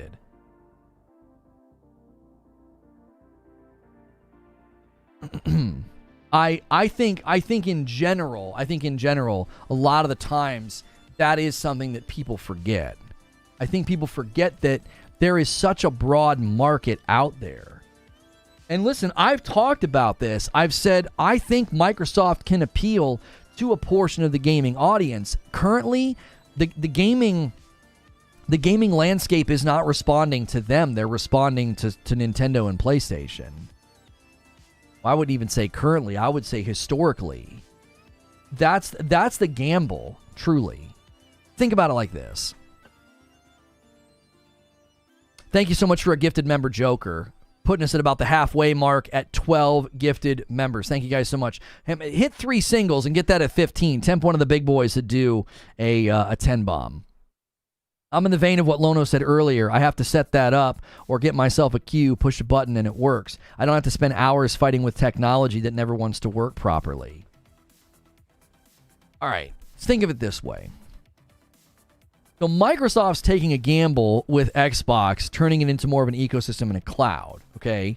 It's a gamble because what you're hoping that a lot of people that are currently not gamers buy into this idea of tablet, mobile, TV, PC, console. You can play in any of those areas, right? The general consensus of the gaming economy right now is heavily throwing its weight behind PlayStation and Nintendo. Historically, that's been the case. So Microsoft's sort of gambling on non-traditional gamers, maybe, we'll say. They don't do console gaming, they don't do PC gaming, really getting into their ecosystem. And that's a gamble that could pay off, because that's tons of people, especially if you consider how large the mobile gaming market is, right? All those Candy Crush, moms and dads, all those, busy college students that might be putting in a little PUBG mobile or Call of Duty mobile games here and there. There could be a lot of people that are gaming more on mobile, and they could scoop those people up. I see the difference with cloud gaming. Cloud gaming seems like it's going to be very central to the identity of the ecosystem that Microsoft is building for Xbox. And for PlayStation, it feels more additive, right? It still feels like it's orbiting around PlayStation as a piece of hardware. It's almost like this is still the central identity of PlayStation. We also have cloud gaming. It's more additive. It's not the centrality of the brand's identity. And that's where I feel the shift in Microsoft's like the shift to ecosystem over console. Emails saying we're constraining console for cloud. Well, that tells me your brand, your identity is going to become interwoven with it's a cloud ecosystem. It's a cloud platform. That could pay off massively for Microsoft because it opens doors that are currently shut. You just aren't going to get certain consumers to buy your box. You're not going to get certain consumers to get on PC. So it could pay off really well. I still see it as a significant gamble because you're basically banking on non-gamers flooding your ecosystem. And currently, according to Jez's article, they don't even have the capacity to really push this, which is actually the most interesting part about it. Would you ever do a show about the different players in cloud, like GeForce Now, for example? I'd have to do a ton of research, Lion. I think the primary concern would be that there's not a lot of demand for a video about that within my current sub base. I know there's a demand for that content on YouTube, YouTube entirely, but within my sub base, I would worry about the click rate. People like GeForce Now. Even this morning, I was a little nervous. I was like, cloud gaming is not necessarily of high interest for lots of people, but we're having a great turnout and a great conversation. So maybe there's room for a show about GeForce Now. Because F the cat, he's always up my nose and saying GeForce Now is better. GeForce Now is better. Okay. Love you. I love you, FCAT, if you're around. Okay, let's say it's better. Does that matter to the 40 million PlayStation 5 owners? Does that matter to the would-be 50, 60... I think there's going to be roughly 60 million PlayStation 5s in circulation around the time that they launch the PlayStation 5 Pro end of next year. Does GeForce Now matter to those people? Does GeForce Now matter to consumers that are flocking to PlayStation over Xbox? Like, don't you see, the issue here is not which cloud service is better. It's, as a platform, what can PlayStation offer to continue to be winsome to the consumer and competitive against the alternatives? GeForce Now isn't really competing with PlayStation, is it? Yo, Dr. Spaceman Games says over here on Kick, the issue for Microsoft is that now you need to pay for Game Pass and for GeForce Now Ultimate tier. That's quite expensive to play 4K in the cloud. PlayStation Premium alone is cheaper than Game Pass when subscribing yearly. According to Jez, they're just adding games that are supported to cloud. I don't even know. Do you need PlayStation Plus to do cloud? The way that Jez worded it, it made it sound like, no, PlayStation's jumping ahead and saying, yeah, if you own the game, you can play it, as long as it's supported. Did I misread what he said? Is he misunderstanding? Like, the way he read it, he said, nope, they're jumping ahead of Xbox in this feature, in that you can cloud stream a game you already own. He criticized Xbox and said that was something that they promised and it still hasn't come to fruition. And then he said, Sony jumped ahead of them on this. Thank you for another gifted member, Lord Horg, putting us at 13. We just need 2 more singles. Tempt the big boys, man. Just 2 more single gifteds.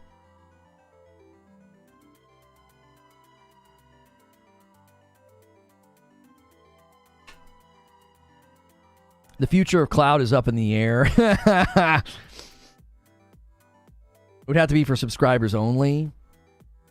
For now, yes, you need PlayStation Plus Premium to use cloud services. However, that is rumored to change. You do need PS Plus. Okay. PlayStation also confirmed that you'll be able to play supported games you own in the blog, but I believe that you'll need PlayStation Plus Premium sub. Okay. Can someone locate that blog for me? Let's look at the verbiage here. I mean, I could probably try to find it. Because Jez was under the impression that you could just play the games that you own. Behemoth with a gifted member. Oh, maybe that's what he meant. I think I may have misunderstood him. I think what he means is with Xbox, you need Xbox Ultimate, and then it's only games on Ultimate that can be played on cloud. And with PlayStation, you need the subscription, but then it can, as long as you own the game, you can play it. Oh, you need the base level, Creature's saying. xCloud needs premium. Hang on.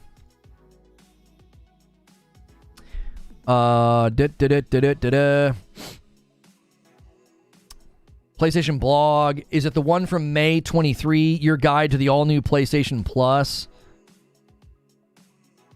Cloud. I'm trying to find what they say about cloud. Give me 1 second here.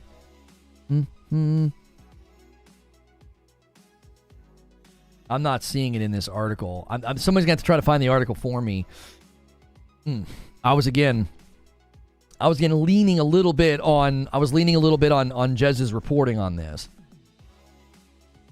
You need premium for cloud games, not to remote play, though. You can play your own using remote play. Andrew gifts a member on top of Behemoth. There it is, 15 out of 25, the 10-bomb layup. Let's see if anybody takes the bait. Yesterday we had like multiple, was it multiple 10 bombs or 20 bombs? It was hilarious.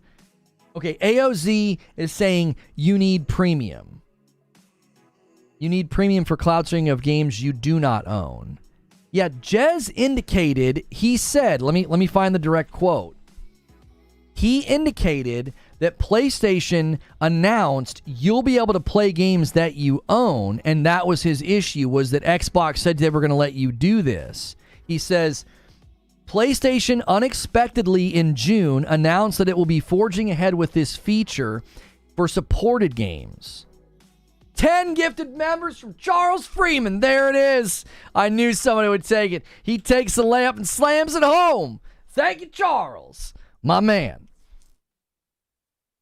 Again, the verbiage is weird in his article. He says, PlayStation unexpectedly in June announced that it will be forging ahead with this feature instead for supported games. While the list of supported games may once be finalized, the idea that PlayStation leapfrogged Microsoft, the so-called cloud company, on this much-awaited feature will be a tough pill for swallow for Xbox Cloud Gaming users. So he's making it sound like Xbox promised you'll be able to play the games that you own. That's never materialized. PlayStation's forging ahead with this feature. They just have to be supported. It's two different types of mobile gaming. Cloud gaming is not the same as remote play. The Q Lite should do both. There's tears, says Broken Surprise. They did confirm you would need PS Premium. Okay, so what Jez is probably doing is he's creating a dividing line. Both of them require a subscription, but PlayStation's going to let you play games that you own as long as they're supported. Xbox is not allowing you to play games that you own. It has a specific list of games that you can play that are on Game Pass Ultimate. 22 months from Charles Freeman. Lono, scream my name. Mama, we made it. Keep up the great work. Thank you so much, Charles. I appreciate that. Okay. Now I understand what he's saying. I think what he's saying is PlayStation's jumping ahead here. They're letting you play games that you own as long as it's on the supported list. Xbox is not letting you play games that you own. There's a specific list on Game Pass that you can play. That might seem pedantic, but I think that categorization is important because I think in Jez's mind, they're laying the groundwork. Sony's getting ready to jump ahead here. They're going to be like, oh yeah, as long as it's supported, if you own the game, yeah, you can play it. And Xbox promised that years ago, and it hasn't happened. What if the game you own is on Ultimate? Well, obviously that you're not playing it because you own it on Xbox. You're playing it because it's on Ultimate and it's part of the list. PlayStation's is different. They're saying if it's supported and you own it, you can play it on cloud. And I think that's his concern. His concern would be that supported list will grow, meaning PlayStation will be the first to say, yeah, if you own it, you can play it on cloud. Yeah, it doesn't have to be like our list of games. If it's your game, yeah, go ahead and play it. That's his concern, is they're jumping ahead. That we've not gotten that yet on Xbox. FCat says, I'm trying to school this guy. Xbox was supposed to do it, but Stadia shut down. Okay. I understand now why he says they're jumping ahead. And he's even saying they're jumping ahead in technology. If you look at the Tom Henderson article, that's the significance of what they've pulled off with they needed to interface with the SSD. So 5 years ago, I'll give you guys a little recap. 5 years ago, PlayStation was encountering issues with their cloud services because the SSD of the PS5 was so fast. They were like, we can't interface with it. So they had to come up with their own proprietary solution. It is a server-side solution. It's a custom storage server under the code name Kura, Kura. It reads up to 5 gig a second with under 1 millisecond of latency. So I've been told by people that are like big into the tech and big into the info, they're like, that's really fast. They basically now have better architecture than Microsoft for cloud gaming, which is potentially why they're able to do the 4K streaming, which in Jez's mind, they just leapfrogged over Xbox. Did anybody order coffee? I keep forgetting to turn on the dadgum coffee alert. Shoot, sorry. If you ordered coffee, let me know in the chat. I want to shout you out anytime you guys do that. Let me take a peek here on the back end. Okay, no, good. I'm not happy that nobody's ordering the coffee. I'm happy that we didn't miss any orders. Henderson added thoughts on potential pricing. Q Lite should be seen as an accessory to the PlayStation 5 rather than a handheld. In that light, he reckons the device will retail around $200. I find it hard to believe it'll be cheaper than the Edge. That's weird. From an optics position, I just think that having an accessory with a screen that you can take anywhere that's got Wi-Fi in it, having that be cheaper than the DualSense Edge, sure, it's an accessory. Cheaper than the DualSense Edge? Say what now?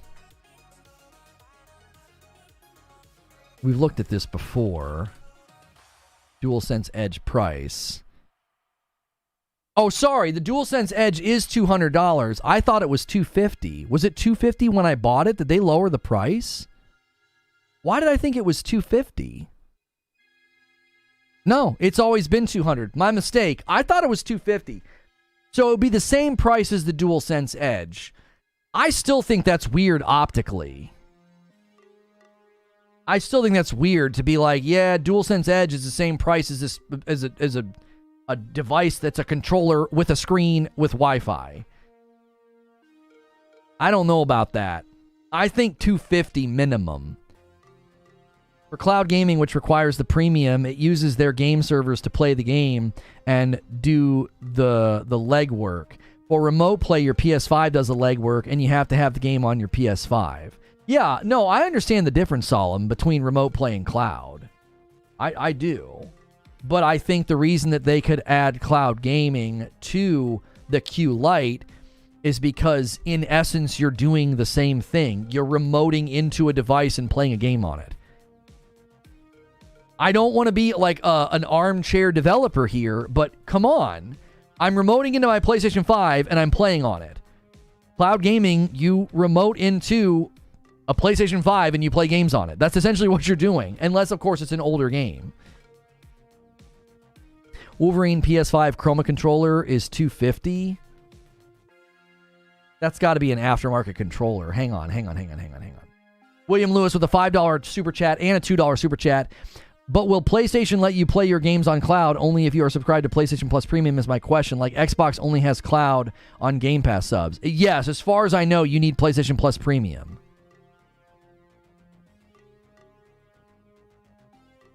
They need those magnet thumbsticks for me. I had somebody offer me one. I need to reply to their email because it's a PlayStation 4 controller. And I'm like, I need to respond to them.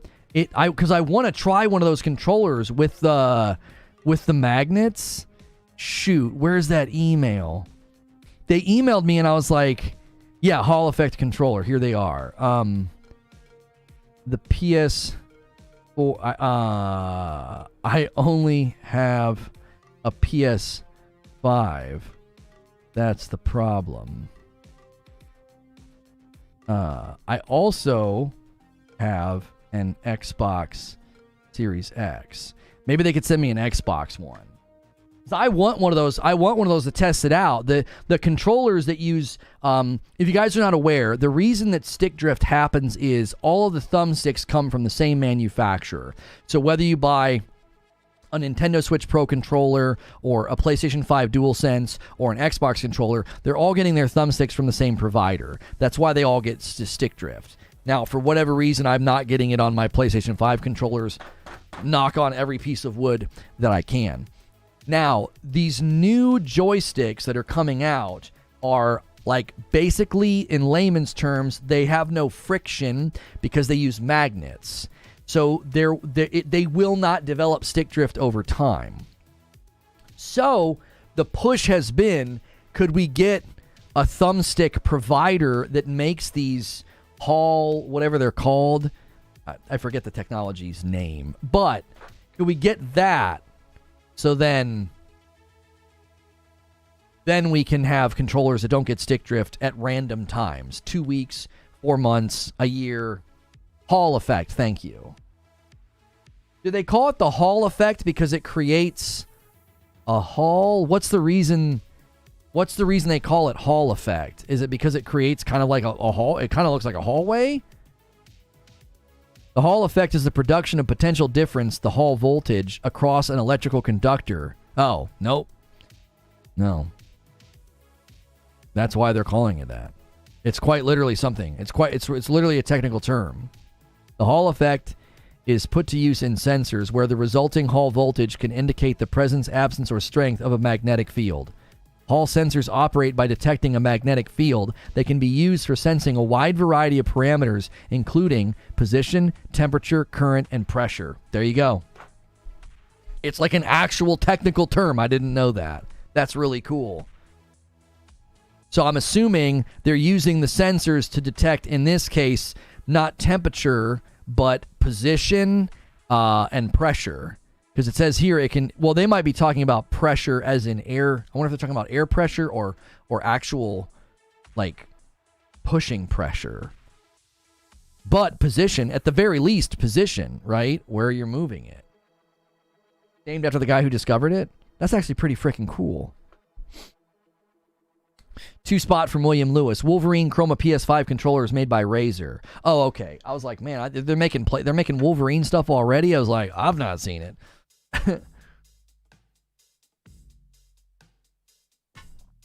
I replaced the sticks in our Joy-Cons with the Hall effect ones from Gillikit. They worked awesome. Nice, Suede.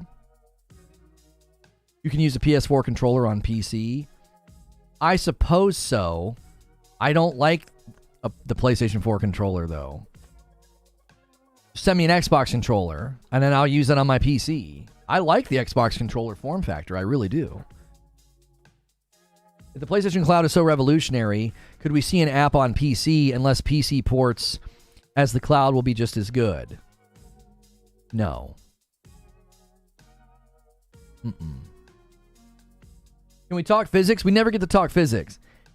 Aaron, I don't think so, because in my estimation, having Nixis and companies that can port games over rather well, and the Steam marketplace, I tell you what we'll see before we see them like, oh no, we're not going to bring games to PC, we'll just put them on the cloud over there. It wouldn't surprise me at all if, PlayStation 6 Pro, way out in the distant future, you could see some games land day and date. I don't think that happens anytime soon. But I think there could be a time where PlayStation games land day and date. Not your big titles, not your God of Wars and your Spider-Man games, but maybe some of your smaller titles, maybe some of your smaller studio games. If the project's small enough, I could see that happening before they're like, yeah, we're not going to ship games natively to PC anymore. We're just play on the cloud. Because, again, in my estimation of the PC gaming audience, that wouldn't be super appealing to them. They'd look at that and say, no, we want to play games natively. I didn't spend all this money on a really strong PC, on a really strong rig to play games on the freaking cloud, right? But we have 4090s. I don't give a frick, bro. There's latency. Like, I feel like that's what the PC user would say. I don't care how strong your GeForce Now is. I built a really strong PC. I want to play the game natively. Now, I think that'd be your barrier to that adoption would be poor. The PC audience would probably say no thank you to that. I spent $2,000, $3,000 on my PC. I don't want to play God of War 7 on the cloud. It depends on the game. I don't think so, Kenneth. I think in general, the consensus in the PC audience would largely be against that. Now, your weaker end PC users would think it's cool. Yo, super googly. We've never had this happen before. A brand new member, not a gifted member, is the agent of chaos, bumping the line of new members to 26. The agent of chaos was a brand new member. I can't believe it. Y'all let that 25 over 25 dangle for such a long time. Welcome in, super googly. Good to have you. Anybody that gets gifted a member or jumps in as a member, make sure and jump into our Discord server. It's members only. You'll never miss out on special members only events. Typically, end of the day, we always do a members only debrief, and then the Friday night streams as well. Paul says, the casual PC gamer base is far bigger than the hardcore. I think it could be big across the rest of the world outside of US and EU. I think that's fair pushback, Paul, but I still don't think they would do that instead of launching on Steam. Right? I think that's fair pushback, but I don't think their vision would be PlayStation Cloud Gaming supplants, porting games to PC, especially if Nixus can keep cranking out good game ports. Unless I actually will say this. If the economics aren't there, they would do it. If the sales aren't there, I think it's really going to depend upon, I think their next two big test cases for how well a game does with their current strategy of a staggered release to PC. Your two big games they're really going to test this with will be Ragnarok and Spider-Man 2. If they can bring those over and be commercially successful, therefore justifying the continued efforts to bring PlayStation games to PC, they'll keep doing it. If those games are not very commercially successful, I could see PlayStation downshifting out and saying, this isn't worth the effort. It lands so late over there that the PC audience doesn't buy it. They don't buy it in strong numbers. It was excited and celebrated when the first couple times we did it, but now that it just doesn't happen. I don't know. We'll have to wait and see. I actually think Ragnarok and Spider-Man 2 will do very well on PC, and Spider-Man and Spider-Man Miles Morales have both done very well on PC. But were they commercially viable? Did they make ROI on them would be the question.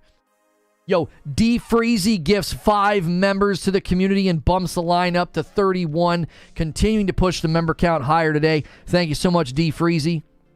Very kind and generous. I love seeing a constant flow of new names gifting. He says, my turn to pay it back. Have a good one. Man, I love seeing people pay it forward who have been getting gifteds in the past. This guy's got a purple badge and he says, my turn. I'm paying it back. I'm paying it forward. Thank you for doing that, man. I love to see that. What's good, Parasito? Convo's been good today. Most PC users have weak PCs. Those with a weak PC will benefit from a service like GeForce Now. Don't you agree? Yes. Yes. And this is another angle where PlayStation could be trying to be competitive. I don't know. Approaching the PC audience and saying, hey, do you want to play Wolverine Day 1? I just don't know. I just don't know. I don't know about empowering large swaths of the public to not buy your PlayStation hardware. I just don't know if PlayStation would do that. Yo, my man Donnie says, think about the marketing by 2025. PlayStation will be able to have 8K gaming on the Pro, 4K cloud on the Q Lite and remote. What does a competitor offer? That's a powerful marketing advantage. Yeah, I don't disagree with that at all.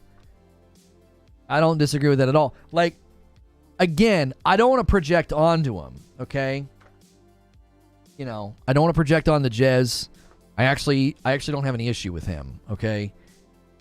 He and I have been, I would say, been amicable in getting along publicly after, we butted heads a little bit a couple of months ago. So I don't have any issue with him.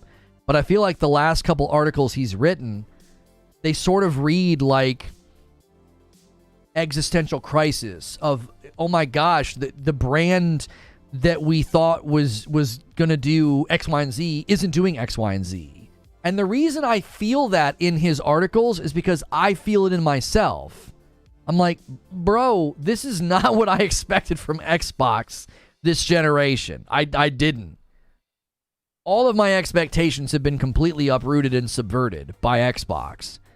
And I can't be alone in that. Even somebody writing for Windows Central has to feel like, was this really the plan all along?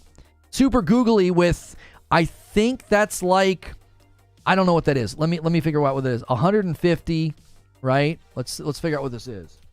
In US, that is, why is it not telling me? $20. Thank you for the $20 super chat tip. That's actually very generous. Zelda is an overrated game with virtually non-existent story and horrible graphics. I don't care if Final Fantasy 16 or Baldur's Gate 3 wins, but enough of the heavy Nintendo bias and extreme overrating by the media.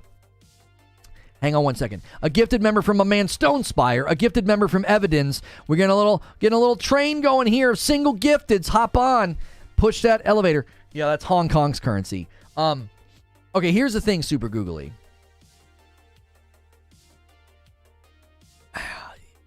I agree with you 10%. 90% of me is like, how dare you insult Zelda? And then 10% of me is like, yeah, it was basically Breath of the Wild 2. I actually feel really good about Baldur's Gate 3 winning. There's no way Baldur's Gate 3 doesn't win Game of the Year, by the way. It's become an insurmountable game, okay? It's won. It already has won. Jeff Keighley's already got the envelope, all right?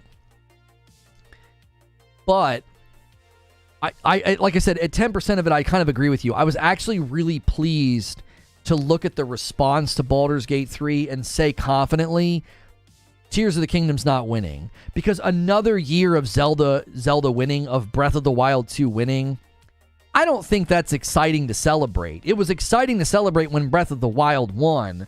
Seeing its sequel win, I just don't think that would have been as celebratory. And I say that as a huge Zelda fan. I'm not a turn-based guy. I'm not a D&D guy. I'm not a Baldur's Gate guy. I'm celebrating a good game. I'm going to play it on PS5 because I've been told I can play it casually with my wife and it might be hilarious. We'll do it like on a Friday night. But I don't think that game's going to land on me that well. I don't. I'm probably not going to go the distance with it. I'm just celebrating a really great game. It's like this game's crushing it. And that's great for everybody involved. It's great for the developers. It's great for PC users who have had kind of a rough year of bad PC ports. You know, it's good for gaming. Yo, what's good, Brap? Tears of the Kingdom has a story, solid gameplay mechanics with in-depth customization and puzzles. Yeah, I believe both Tears of the Kingdom and Breath of the Wild are award-winning games. They're phenomenal. But I'm happy to see something else win this year. Right? Imagine Elden Ring had a sequel and it was coming out, and it was set to win. Is that really that exciting? Oh, here comes Elden Ring 2. Yeah, nothing can compete with it. You know, more 9 out of 10 excellence that just can't be competed with. Like, that's just not, I just don't think that's as exciting. And I think that's okay to say. What if Spider-Man or Starfield wins?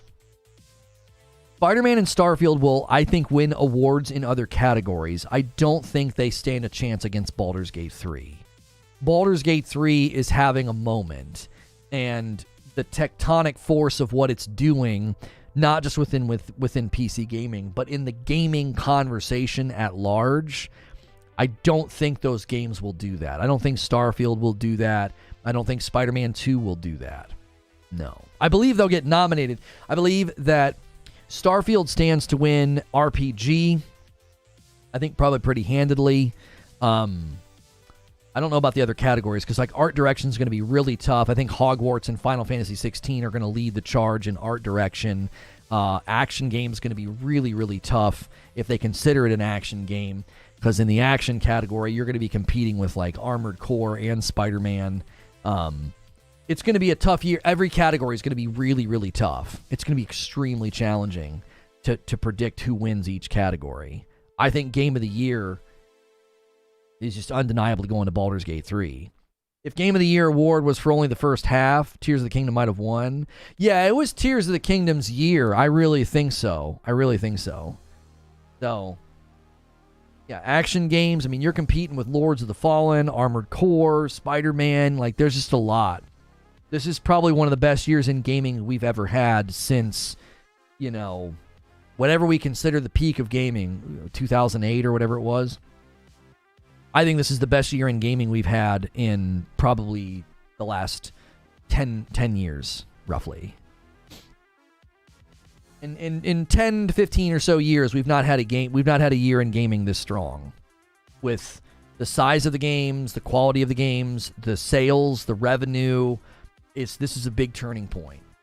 Which I think kind of adds to some of the fuel of disappointment with where Xbox is. You know, to have a booming year in the industry and to have Xbox falling down in virtually every category, that's concerning. It's like, well, I mean, listen, if I'm a shareholder, if I'm sitting on a board at Microsoft and I'm looking at the revenue of gaming, I'm like, what are we doing? Gaming is 100% having a turnaround moment, and we're on the sidelines. Baldur's Gate 3, we don't have that. What are we doing? Like, it again, if I'm a shareholder, if I'm a corporate guy, if I'm not into gaming world decision making, if I have no idea what the Series S is, if I have no idea what a DLC is, all I know is gaming revenue is blowing the doors off, and we're sitting here just absolutely spinning our tires here. I would be absolutely furious. They make $250 million on Xbox. Okay, you understand, Prosy, that shareholders don't care about that. Shareholders want growth. They want market value and profits to go up. But you're getting all this in Xbox Game Pass subs. So, hardware sales are down. You're set to fall below your last console. A shareholder doesn't care about that. Yeah, that's fine. Great. You're making money. Is Game Pass growing? Like, look at the percentage points of growth they're anticipating in the quarter that Starfield launches.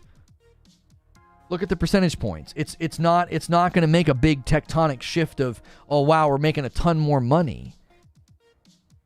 It's $250 million every fiscal quarter. Thank you for completely ignoring what I said. You're not acknowledging what I'm saying. You just restated what you said before.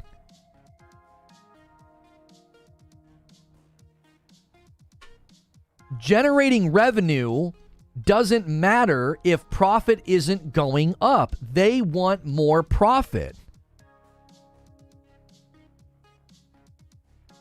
Most of the revenue Xbox is generating from content and services stems from B2B game services. Shareholders are also the reason games don't get the time they need. I don't know about that. I mean, I don't know if we can draw a straight line there. The goal is money, not always expansion. You're just betraying ignorance about shareholders and what they care about.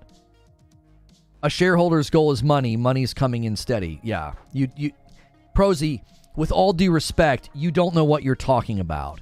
Shareholders don't care about money. They care about profit. There is a giant difference between I generated a bunch of money and I increased profit. If you ever watch Shark Tank, the number one question they always want to drill down on is profit. They'll say, what's your cost per unit? How much did you generate in sales? And the very next question is always, what are your operating costs? Because you can say, yeah, we generated $1 million in sales last year. And they drill down on your operating costs, and your operating cost is $900,000. Okay, you only made $100,000 in profit. But sharks, don't you just care about money? I generated $1 million. The sharks are venture capitalists. They're like shareholders. All they care about is profit. They don't give a frick about your million in revenue.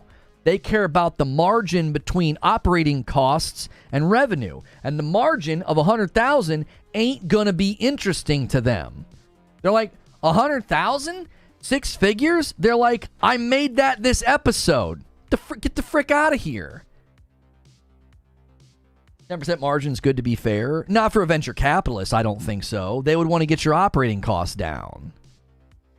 They're not going to dive in with you because they only get a percentage. So they're going to get a percentage of that percentage. Yeah, you're making $100,000 a year. Oh man, let me get a slice of that. Yeah, Mark Cuban's chomping at the bit for a percentage of $100,000. No, that's the point. Is that shareholders aren't going to sit here and say, no, that's totally fine. We're making a ton of money. We're making a ton of revenue on Game Pass. They want profit. I'm taking apples to oranges, bring in a business guy and let him explain it to you. To say I'm ignorant because you objectively don't agree with my point is weak. It's not that I don't agree with your point. It's that your point is bad. You're making a bad point. I argued from the perspective of a shareholder looking at Microsoft dropping in revenue in a year where everybody else is having explosions of money. And a shareholder saying, what the frick are we doing? We're Microsoft. We got Azure. We're supposed to be the kings of cloud. And I'm seeing articles and reports that Sony's beating us in cloud gaming. What the frick are we doing? And you're like, well, we make X number of dollars from Game Pass. Homie, that's not a response to what I was saying. A shareholder would say, I don't give a frick how much money Game Pass generates. I care about profit. And you said, no, shareholders care about money. That simply isn't true. You're just stating something that isn't true. They want increased profits. They want profit growth year over year. That's what they're interested in. That's why they're a shareholder. It's the reason games like Baldur's Gate 3 is the game that it is. They didn't have to cater to shareholders and did what they believed was best for the art. They were also in a unique position to do 3 years of early access and have crowdfunding, basically, like the community's funding the game while also giving them feedback. It really is a great, seedbed for excellence. They're in a unique position. Not all games can do that. Not all games can have the popularity, brand, and pull to bring in enough people to essentially crowdfund the game and then provide all that feedback. It was a really, really great symbiosis that you're not going to see in every game that gets developed. If you make $1 million in revenue and your operating cost is $1 million, you made zero in profit. That's the thing, is we have no idea how profitable Xbox is. We don't. We just know estimations about how much revenue they generate. Revenue ain't profit, and shareholders aren't going to keep sitting idly by and being okay with that's just bleeding cash over there. I know Microsoft has deep pockets, but they're going to look at it the same way they looked at gaming in 2014 and say, just kill that. Just stop. What are you doing? You're trying to make consoles, but then you're not trying to make consoles. You're constraining consoles to do cloud. And even the cloud, according to Jez's article, they don't even have the capacity to push cloud to a large audience. So, what are we doing here? In spending $69 billion to acquire Activision, Microsoft will be close to par in gaming revenue with Sony when the deal closes. Right, but again, that's revenue, not profit, because paying back essentially the $69 billion that it costs to get all that revenue. I mean, how many years will it take for all that revenue to basically make up, to become an ROI? It's basically a strategy of we'll lose money for the next 20 years because we can. We'll start making money in year 22.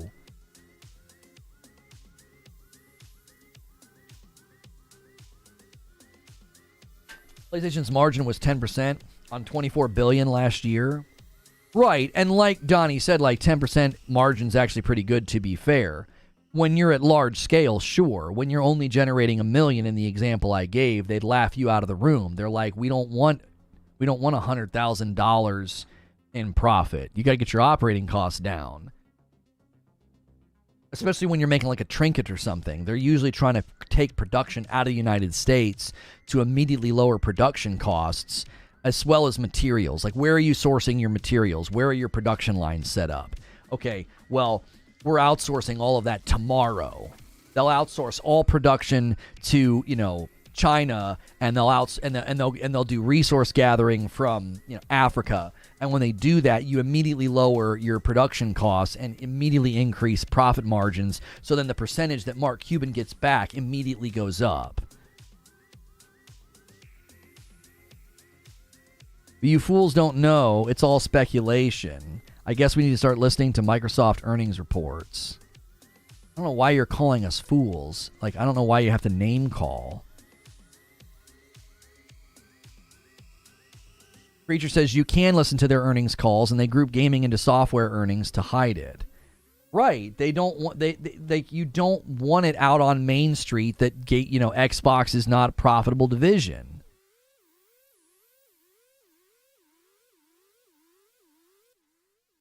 This guy says, I've been looking into Larian Studios and their owner structure. They have a holdings company in Ireland, of which Tencent seems to own 30% of the company. Can't find information of when the transaction happened. I did not expect Larian to sell to China. Seems Larian does have to report to Tencent. They would be looking for profits. I don't know how reliable that is, though. You called me ignorant, name-calling, chill? I said, with all due respect, what you're saying is ignorant. Or you're ignorant about what you're saying. Homie, you do understand that that's not an insult. Like, if I start talking about the Hall effect in controllers, and someone says, Lono, you're ignorant about that. That's not how it works.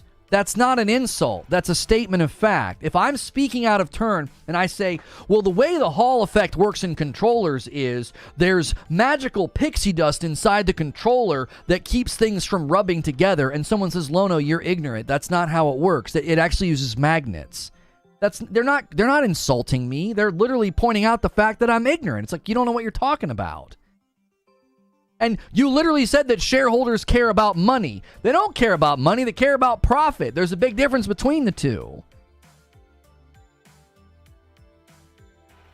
Angels with a $5 super chat. Hey, you see that Sony has stopped disclosing PlayStation subscriber numbers. Is this a concern or not a big deal?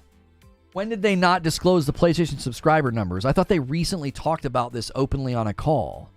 At what point have they stopped doing that? I saw people tweeting about it. They were open and honest about the fact that things weren't going the way they wanted and adoption rates weren't where they wanted, and they wanted to fix that. They wanted to course correct.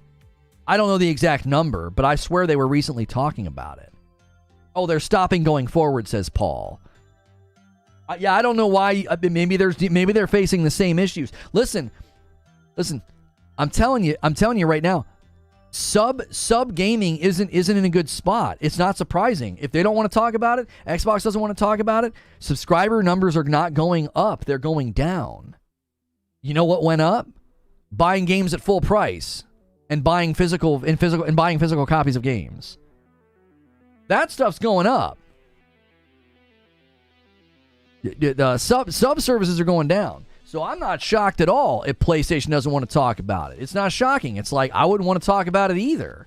If it's all going down, their sub numbers across the board are going down. Disney, Netflix, it's all going down because I don't think people buy into it and like it. It doesn't feel it's almost, I'm telling you, it's almost like that Netflix effect. It's like overwhelming. You open up Game Pass, you open up PlayStation Plus, and you're like, nah, it's just a sea of games.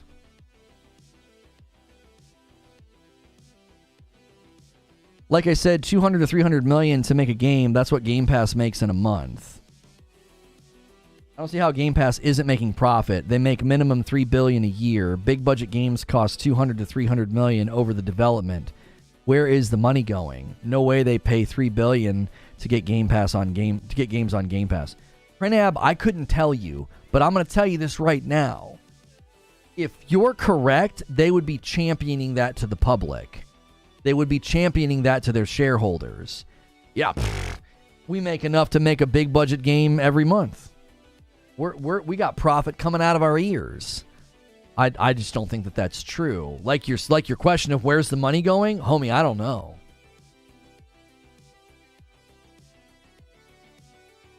Remember what Kodak said about subscription services? Right. Matt Piscatella said subscription services and add-ons have hit a wall. Yeah. So sure. You're not going to go out and talk about that. Yeah, man. Our sub-services have plateaued. No, nobody wants to talk about that. Hang on. I got to set this up. I do have a premiere today about the game delays at PlayStation. Couple theories. There's a couple theories floating around as to what's going on. We'll set this for 12:15 instead of 12. So the 30-minute noti can go out.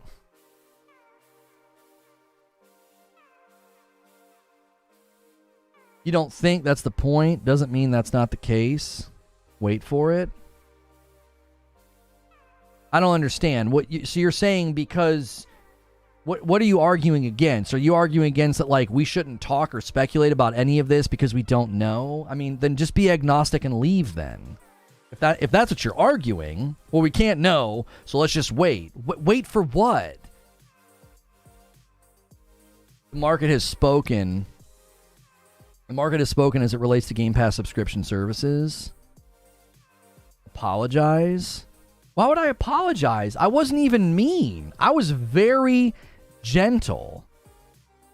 If me gently saying that you're ignorant about, like, claiming that that's what they cared about, like, if that's too harsh, man, I don't know how you even get on the internet, bro. It's the wild, wild west out here. I was very, very gentle in my reply.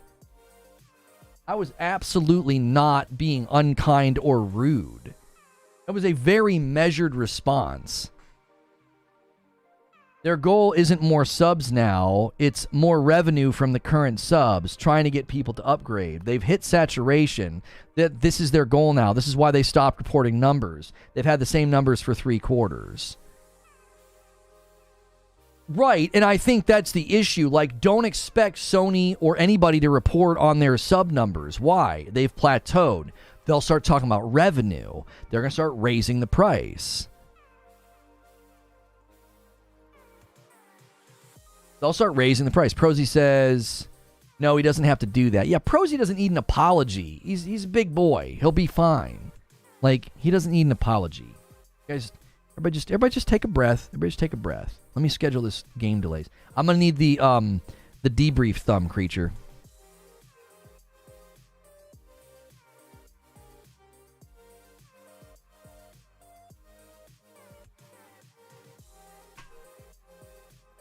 A $2 super chat from William. Forbes reports that Game Pass is on pace to make $4 billion a year.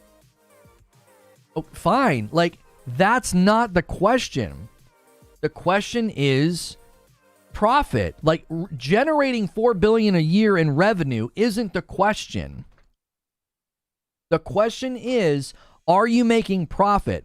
As your hardware sales plummet, as Game Pass is plateaued, as you're trying to spend $69 billion on Activision, you just got done spending $7 billion on ZeniMax.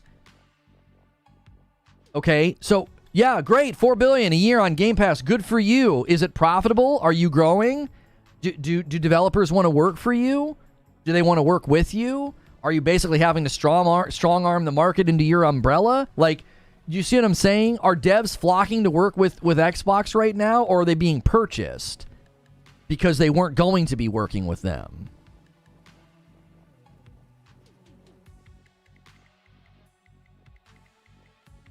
Money isn't a term used in accounting, so you're incorrect. You're nitpicking what Lono said. Since profit equals money, shareholders care about both, but profit is more important to them because it allows them to make more money, contrary to what you just said. No, you're not correcting me at all. You're agreeing with me and trying to disguise it as correcting me. I quite literally said if I'm a shareholder and gaming is having this booming year and we're down in almost every category in gaming, I'm going to ask what the frick is going on, because I care about profit. If I'm a Microsoft shareholder, I don't give a frick about your revenue. That was my pushback to Prosy, because Prosy was like, well, they make this much from Game Pass. And if I'm a shareholder, I give zero fricks, bro. I don't even care. That's not what matters. I care about profit. And we're watching all other categories explode. We're watching game sale records break, Metacritic records break, and we're not a part of the action. If I'm a shareholder, I'm going to have some hard questions. Like, what are we doing? That's so-and-so trying to get a rise out of you to clip it for Twitter. Like, I don't even care. Somebody sent me a clip recently that some guy clipped, and it's like, you're literally making me and my content look good. Like, you're so desperate. You're like you're trying to mock me or whatever. It's like, and then people in the comments are like agreeing with me. It's like, okay, I guess keep promoting my product. I don't really care. I've gotten a handful of people that are members now and have gifted members because people are hating on me and clipping me and putting me in YouTube in YouTube videos. You're talking about me. Nobody's talking about you. I guess keep going. I'm in your content rent-free, and then I make money from it because people come and watch my content and become a part of the community. Like, okay? Typically, you have to pay people to market your content. I'm not paying a dime. Thanks, I guess, for the free advertisement. Goodness gracious. We put you on a billboard downtown with a link to your YouTube channel, and we made fun of your hair. Cool. Sweet. I can't wait to rake in the ad revenue. Thanks. Like, I don't care. Worried about $1 trillion company's profits? Ponies or something else? Insulting people with the title pony is just a form of extended adolescence. Like, you know, you've not ascended beyond a 13-year-old's mentality because you're just going to name call. Okay, well, you're an extended adolescence. I'm an adult having a conversation with adults, so level up to have the conversation with us or just leave. I was commenting on this year is going crazy. It's an amazing year for gaming. It's an amazing year for gaming. And if I'm on the outside of that and I'm a shareholder, you got to consider the history here. They almost shut down Xbox in 2014. And you're like, being concerned about profits? Ponies are something else. You know what's impressive to me is you're only good at name calling, not holding the brand that you like accountable. You're excellent at name calling. You've really nailed that, right? 9-year-olds are good at that too. What about looking at Xbox and saying, what are we doing right now? Sony just beat you to cloud? 4K streaming? Their tech's better? They're offering features you promised years ago? What are y'all doing over there? So, yeah, I mean, I guess call me a name, like, if that's the best you can do. But talking about the market and what's happening with the games and what's happening with the platforms, I find that to be interesting. I find it to be intellectually stimulating, right? You're probably intellectually stimulated by, like, a rainbow and you drool on yourself in your backyard, like, because you just want to name call somebody who's talking about something that you don't like Jiminy Christmas.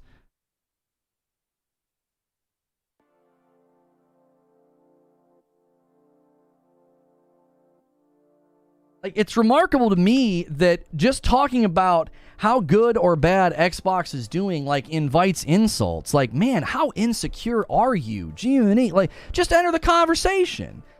At least Prosy entered the conversation and was like, well, they're making a ton of money on Game Pass. Like, at least that's an effort to have a conversation and talk about it.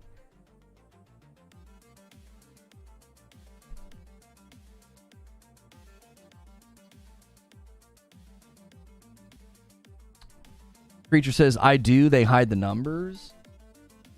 Hang on. I got to get this members debrief scheduled for 12:30. PlayStation delaying games we're going to go to that premiere in about a half an hour.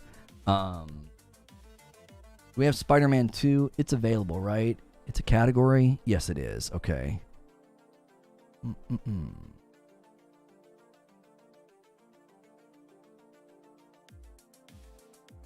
Dude just unknowingly defined the Xbox fan. I wouldn't say this is the Xbox fan. I would say it's the anti-Sony fan or the rabid Xbox fan. You're good at name calling and not holding your brand accountable. Of what Tech Lono's mentioned, I'll read you the Tommy Hendy quote in just a second. Give me 1 second to schedule this. They've added something new to the flow. They want us to, they want us to do automatic ad placements in the live streams, and I'm always like triple checking that I don't do that, because that's not what I want. Like, I go back and place the ads intentionally, so when you watch the VOD, it'll obviously pause the stream and it'll play an ad. Well, that can't happen when you're live. So I'm always like, they're really pushing that. I really hope they don't make that something that we have to do. That's super disruptive to a live stream. This is why we really push members. I do not run ads during the show. I can push a button right now and hit every one of you with an ad. Well, everybody that's not running an ad blocker. But I don't do that. I just say, hey, we get to do what we do because of members. Thank you so much. And that's how we're able to do what we do. We're only a 30,000 sub channel, so we're not pulling the ad revenue number to support the fam. You guys support the fam, and I thank you for it.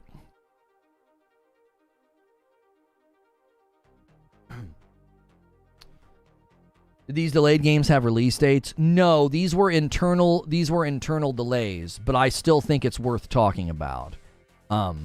There's a variety of theories floating around as to why they did it, and I'll float out my own theory as to what they're doing.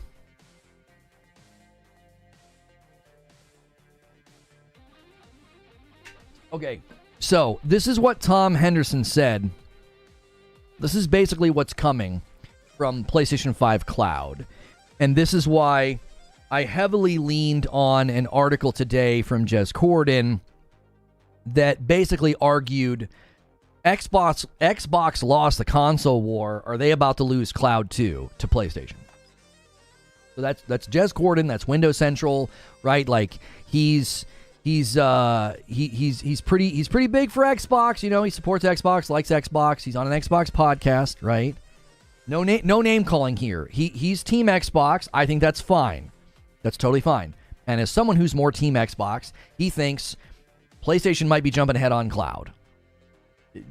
This is worrying, okay? It was not a very positive article. And then he referenced Tom Henderson's article. Tom Henderson said here, it's understood that the development of Kronos, that's like the code word, or what do they call it? Codenamed? Yeah, so it's codenamed Kronos. Cronos, Kronos, which I believe is like Latin for time. That's Latin, darling. So Kronos began 5 years ago. Okay, the development for it began 5 years ago. Thank you so much, Camille, for jumping back in as a member plus. And it began because of the complexity surrounding the PS5's SSD. So the SSD was very fast. It created new challenges that made it impossible for Sony to develop the infrastructure needed using current technology. So at the time, current technology wouldn't work. It was like, no, the SSD is too fast. This isn't going to work, okay? So the final product is codenamed Cura. It's a custom storage server, and it reads up to 5 gig a second with less than 1 millisecond of latency. Oh, Greek? Oh, that's right. Kronos is Greek, not Latin. So Kronos is a Greek word? I thought it was a Latin word. In ancient Greek mythology, Kronos was the leader of the generation of Titans. Yeah. Sorry. I literally took Koine Greek and I forgot. That's embarrassing. Anyway. Latin's touching everything, so I've got to be partially right? Anyways, so in layman's terms, having a custom storage server that can do 5 gig a second with less than 1 millisecond of latency is pretty important. That's actually a pretty significant thing. I'm having people that are more in the know about this technology telling me that, hey, this is better architecture than what Xbox has. Yeah, when I worked at AT&T, we used something called Kronos to clock in. It was spelled with a K. It was basically like clock in management software.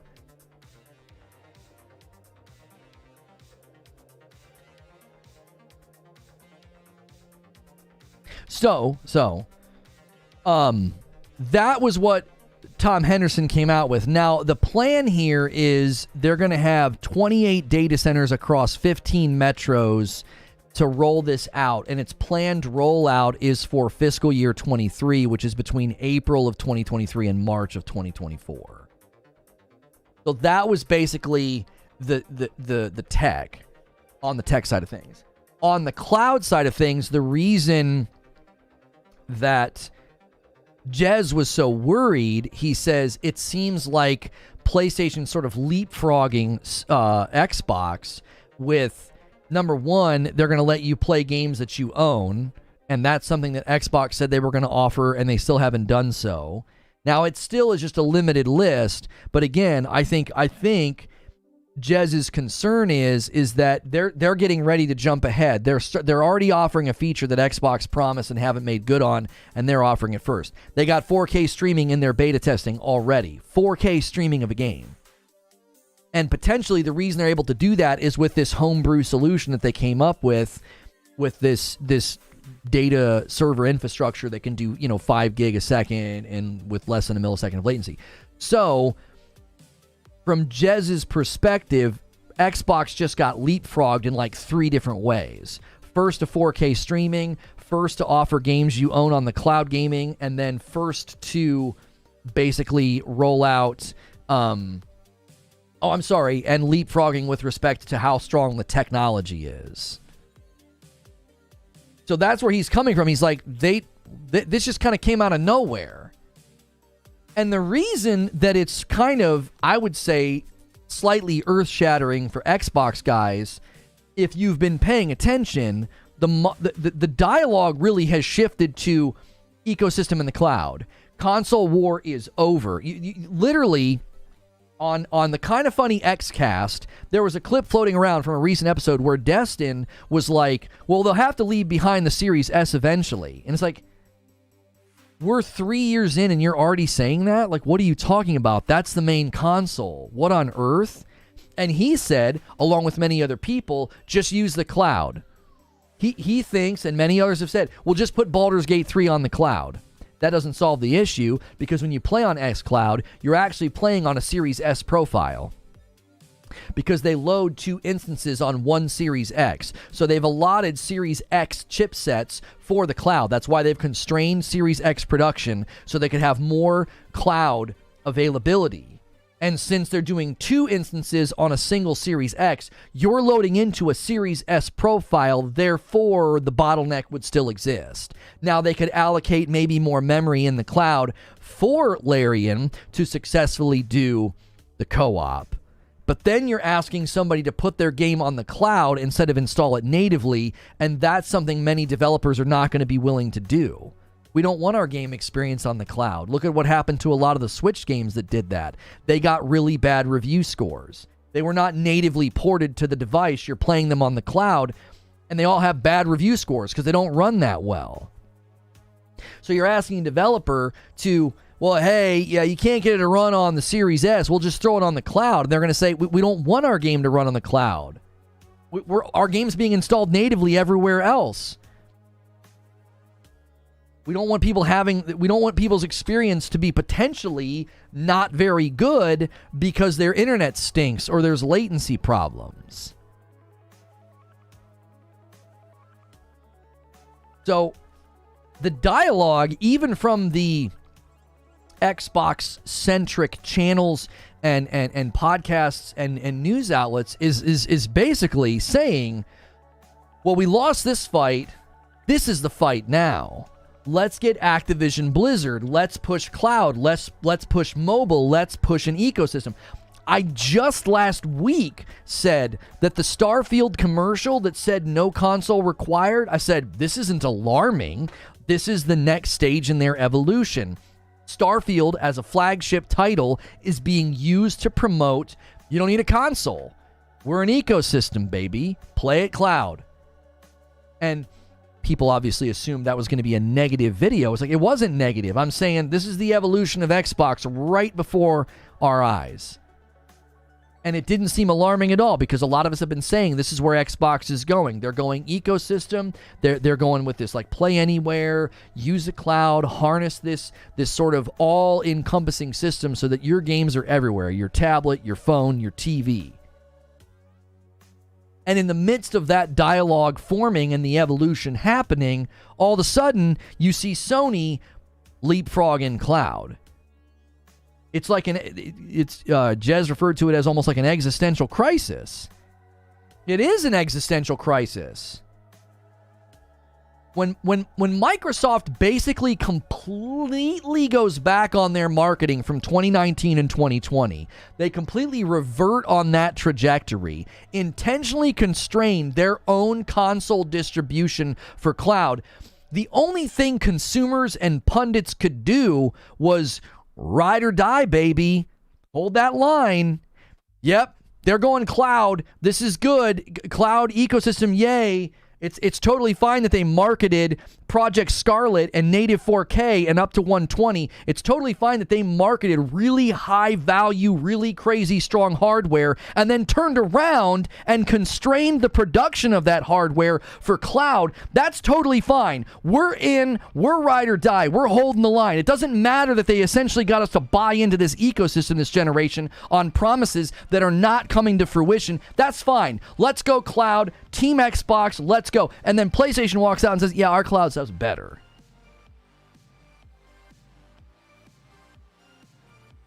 Consumer confidence, just blow after blow after blow. Last year, hey man, these 25 games, they're coming out over the next 12 months. Zero accountability on that, by the way. Where's the rage? Where's the anger? Where's the accountability on the fact that like 10 to 12 of the 25 games didn't show up on time? And then the ones that are showing up missing features. Redfall shows up, no performance mode. Here comes Forza Motorsport, missing features at launch. Where's the accountability on all of that?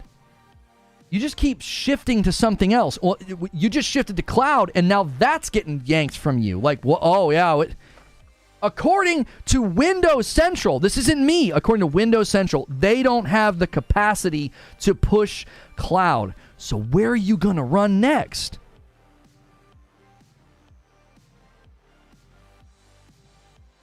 Man, all this guy does is bash on Xbox. No, Xbox has done nothing but screw up this generation.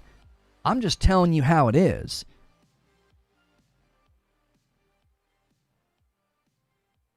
You remember in the movie Get Shorty when Chili Palmer's sitting at the desk and the guy's like, who are you? He's like, I'm the one telling you how it is. That's all I'm doing. I'm just relaying information to you. I'm just telling you how it is. This is what's been happening. And if that's hate, I don't know what to say. I don't know what to say. I feel like YouTube's having trouble because chat is just moving at a crawl. I'm on a 3-minute rant and viewership just keeps dropping and going up and dropping and going up. If you guys are having to refresh, I am sorry. I'm not sure what's going on.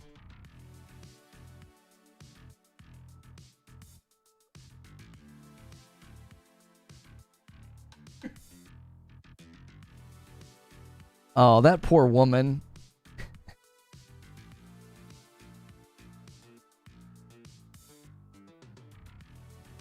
They're too busy posting about the PSVR 2, Q Lite, and the PS5 SKU changes. Test. Wait until. Yeah, I'm not sure what was going on there. The back end of YouTube has been acting really, really squirrely today. I was folding, washing, and listening. Okay. Usually when I'm cooking like that, I'm getting a lot of spam and I'm getting a lot of emotes, and y'all were just like sitting there. I was like, is YouTube acting up? Sony wants number one in gaming. They're not going to let Microsoft run away from them in any category of gaming. Microsoft needs to get used to that fact that Sony wants it all. Well, and that's in my estimation, the whole idea of, well, this will make Sony compete. This will make Sony compete, and it's like, what do you mean? How are they not competing? This cloud thing started 5 years ago. That's the other thing that's crazy to me. That's the other thing that's crazy to me is that this whole time, I've completely thought Microsoft's going cloud. They're going to go hard cloud. Sony's going to keep going hard on hardware. Apparently, 5 years ago, they were like, no, cloud's going to be super important. And I mean, Jim Ryan had some comments recently about the importance of cloud long term. He was like, yeah, that we think in the next 10 years it's going to be very important. That's why I continue to think that the Q Lite is a part of that plan. It's not purely remote play. That obviously remains to be seen. However, if they started this plan 5 years ago, the ultimate question would be then, if we really think about the timing of the Series S, didn't there recently was that Twitter that was like going around, they were talking about like how this was the plan all along to do the Series S. It really makes you wonder. It's like, well, wait a minute, if you were always planning on doing the Series S, was the Series X literally just... Was it literally just so you would have an answer publicly with marketing? Like having a Series X was purely pomp and circumstance if the plan has always been this way to use? Or are they purely on reaction? Like, why are you using Series X's for cloud? Like, that doesn't make any sense to me. If you were going to push hard in the cloud, wouldn't you have other solutions in place, not having to short your Series X production? Why are you constraining that to fund and build cloud out?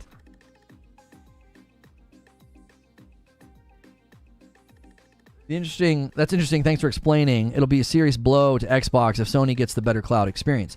Well, this is what I said at the end of my video. My hope would be that Microsoft answers back really strongly and spends a ton of money and pushes cloud further. Because if there's one thing that's going to force internet infrastructure to get better, it's when major players start investing in stuff that needs it, right? We're all frustrated about the stagnation of internet infrastructure in America. Well, if Microsoft starts throwing the full weight they have behind cloud gaming, yo, Catwalk with a gifted member, GNS with a gifted member, bumping the line to 35. Thank you guys so much. You guys have about 15 minutes, and we're going to go to this premiere about... we're going to be going to this premiere about PlayStation game delays. That's happening in about 15 minutes. And I will gift the 5 members that I owe you over there. A little lighter on the member count today. That's okay. We went crazy yesterday and Friday. You guys hit 25. That's what counts. We never want to miss that. You guys crushed it the last couple of days. They need some of the components to make the xCloud. Remember the AMD SoC had specific hardware accelerated calls. I would like to assume Microsoft is building better infrastructure in the background. That's what I'm saying, Eugene. Like, if Microsoft answers back and says, nope, Sony, that's great, ours is better, and they answer with their own infrastructure, their own cloud solutions that are way better, then that would force internet to get better. You would actually see Microsoft likely flexing their influence in politics and start pressuring the politicians to put pressure on the internet service providers to make good on all the fiber that we were promised. And then that would lay good groundwork for cloud gaming to actually be commercially viable at a larger scale than it currently is. We also know they have silicon issues. At this exact moment, I can fire up my Xbox Game Pass app on my xCloud and within 15 seconds be playing Wolfenstein 2 with almost zero input delay. They've come a long way in just a few months. I've heard good things about xCloud. Anytime it comes up, anybody that uses it says it's great.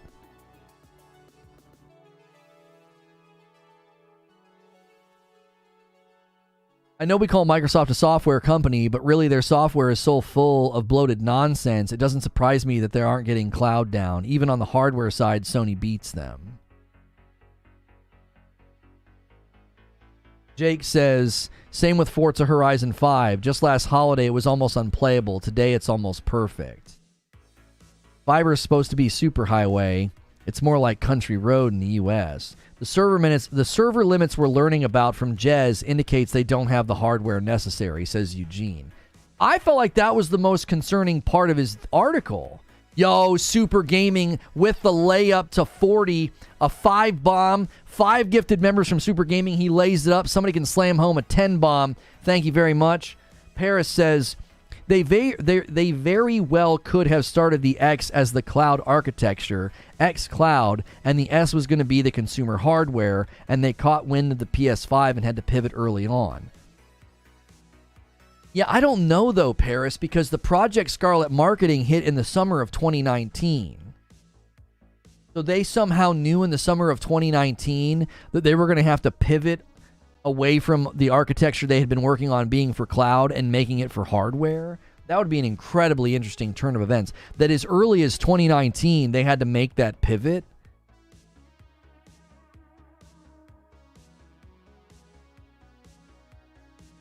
You may not care about cloud gaming, but cloud gaming cares about you.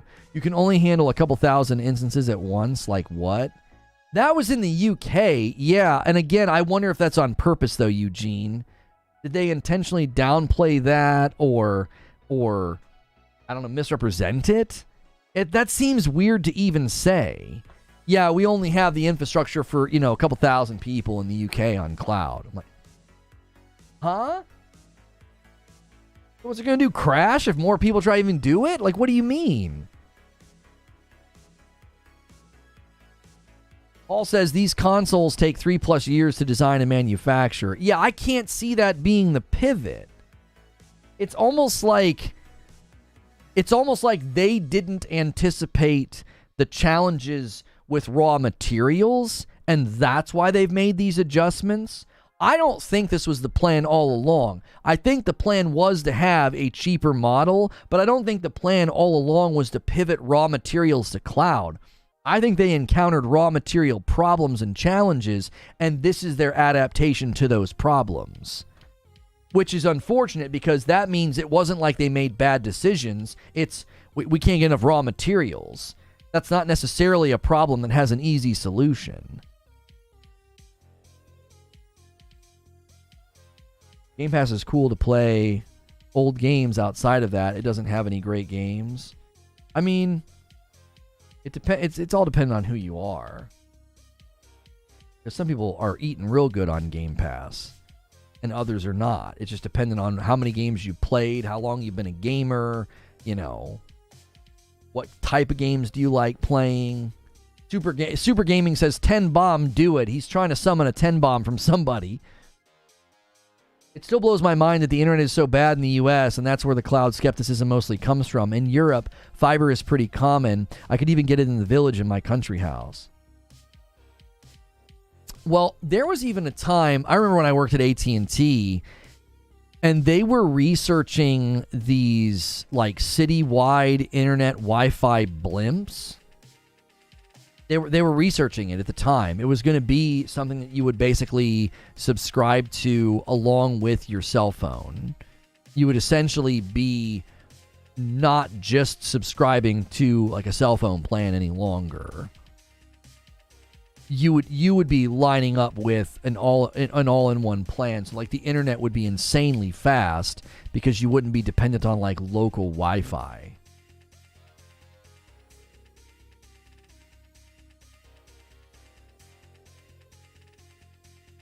Game Pass is bad if you don't like indies. Most people use it for Gears and Halo anyways. Anything else is just a treat. Well, Game Pass's value skyrockets if they start delivering big games once a quarter, because big games once a quarter, that's, let's just say everything goes up to $70, right? That's 4 games a year. So you're talking about $280 if you want to buy every single one of those games. So Game Pass falls under that and you're winning. right? If they start to deliver big $70 games at quality every quarter, that's $280 a year that you don't have to spend if you have Game Pass. That's when Game Pass's value starts to hit. Game Pass's value the last couple of years has certainly not been big AAA games every quarter. It hasn't been. But for people that game more casually or like to try out games or have kiddos, it's still an amazing value because there's just a constant flow of new things to play on like a regular basis. And they don't care if they don't own them because they don't game the way that those of us that grew up with Nintendo, that we gamed in a different way. The gamers of today, a lot of them are being sort of conditioned to be like, I don't need to own the game. You know, I play it for a couple of weeks and then I put it down and I never go back. You know,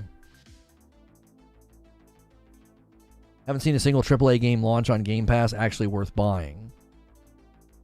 Did Stray land on Game Pass? I canceled my subscription months ago. I actually don't know. It recently came to Xbox. Was it on Game Pass?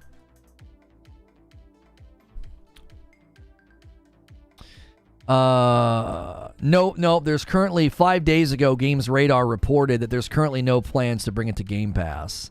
With all due respect to all you Game Pass guys, good. It's a good game. Buy it if you want to play it. Stray is a great game. My daughter beat it on PlayStation. It got a Game of the Year nomination. It kind of took the world by storm. If you want to play Stray, buy it. It's not a very expensive game. You know, support those smaller studios. They didn't need a deal with Game Pass. They probably did great on PlayStation. The PlayStation marketing contract really helped that game. Lots of people learned about it. So, you know. Ooh. I wasn't speaking specifically to Dan, by the way. I was just speaking in general. Like, if you want to play Stray, man, buy it. This is a great little game. I saw a kid on the subway playing Call of Duty on his phone, and he was really good. No analog, anything. Using the touchscreen, I was shocked. Dead Poet says it's not even expensive. Yeah, how's it going? I feel like games coming are better than Xbox, whereas Xbox has the day ones. I'm not sure what you're trying to say.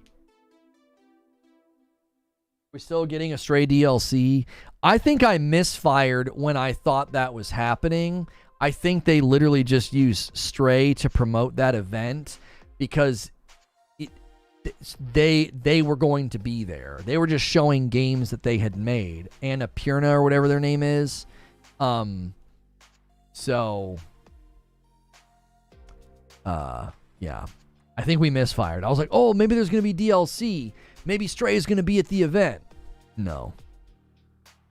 All right, guys, in 4 minutes, we're going to a premiere. I'm talking about the PlayStation game delays that we learned about recently from an earnings call. They confirmed that games have been delayed. There's been a lot of speculation as to why.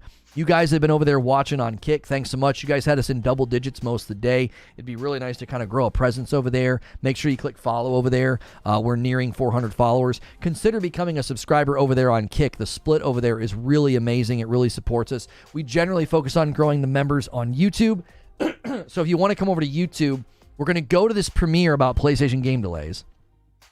And then when that premiere is over, I hang out with the members. So if you're watching on YouTube, click below. I've got a link to my YouTube. I'm sorry, if you're watching on Kick, there's a link below to watch on YouTube. Head on over for the premiere, and then we'll hang out with members.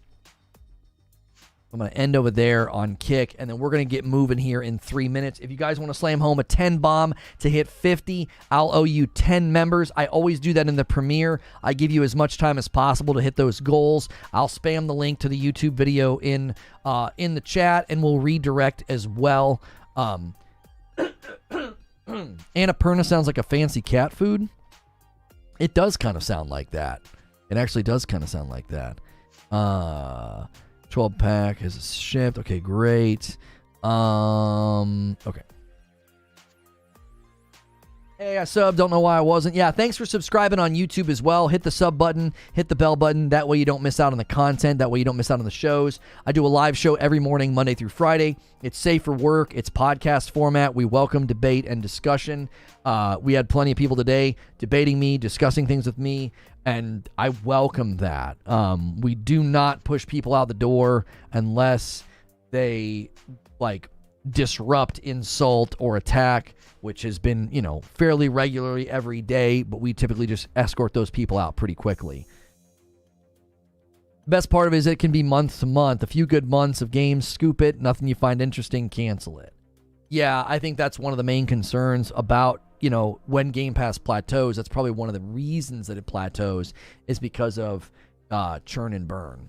So, got 60 seconds if you want to try to hit the 50 member goal. You guys keep doing buzzer beaters, so quickly do it if you're going to do it. If not, we're getting out of here. I'm going to spam the link in chat. We're going to go over to this premiere. I'll gift 5 members when we get over there.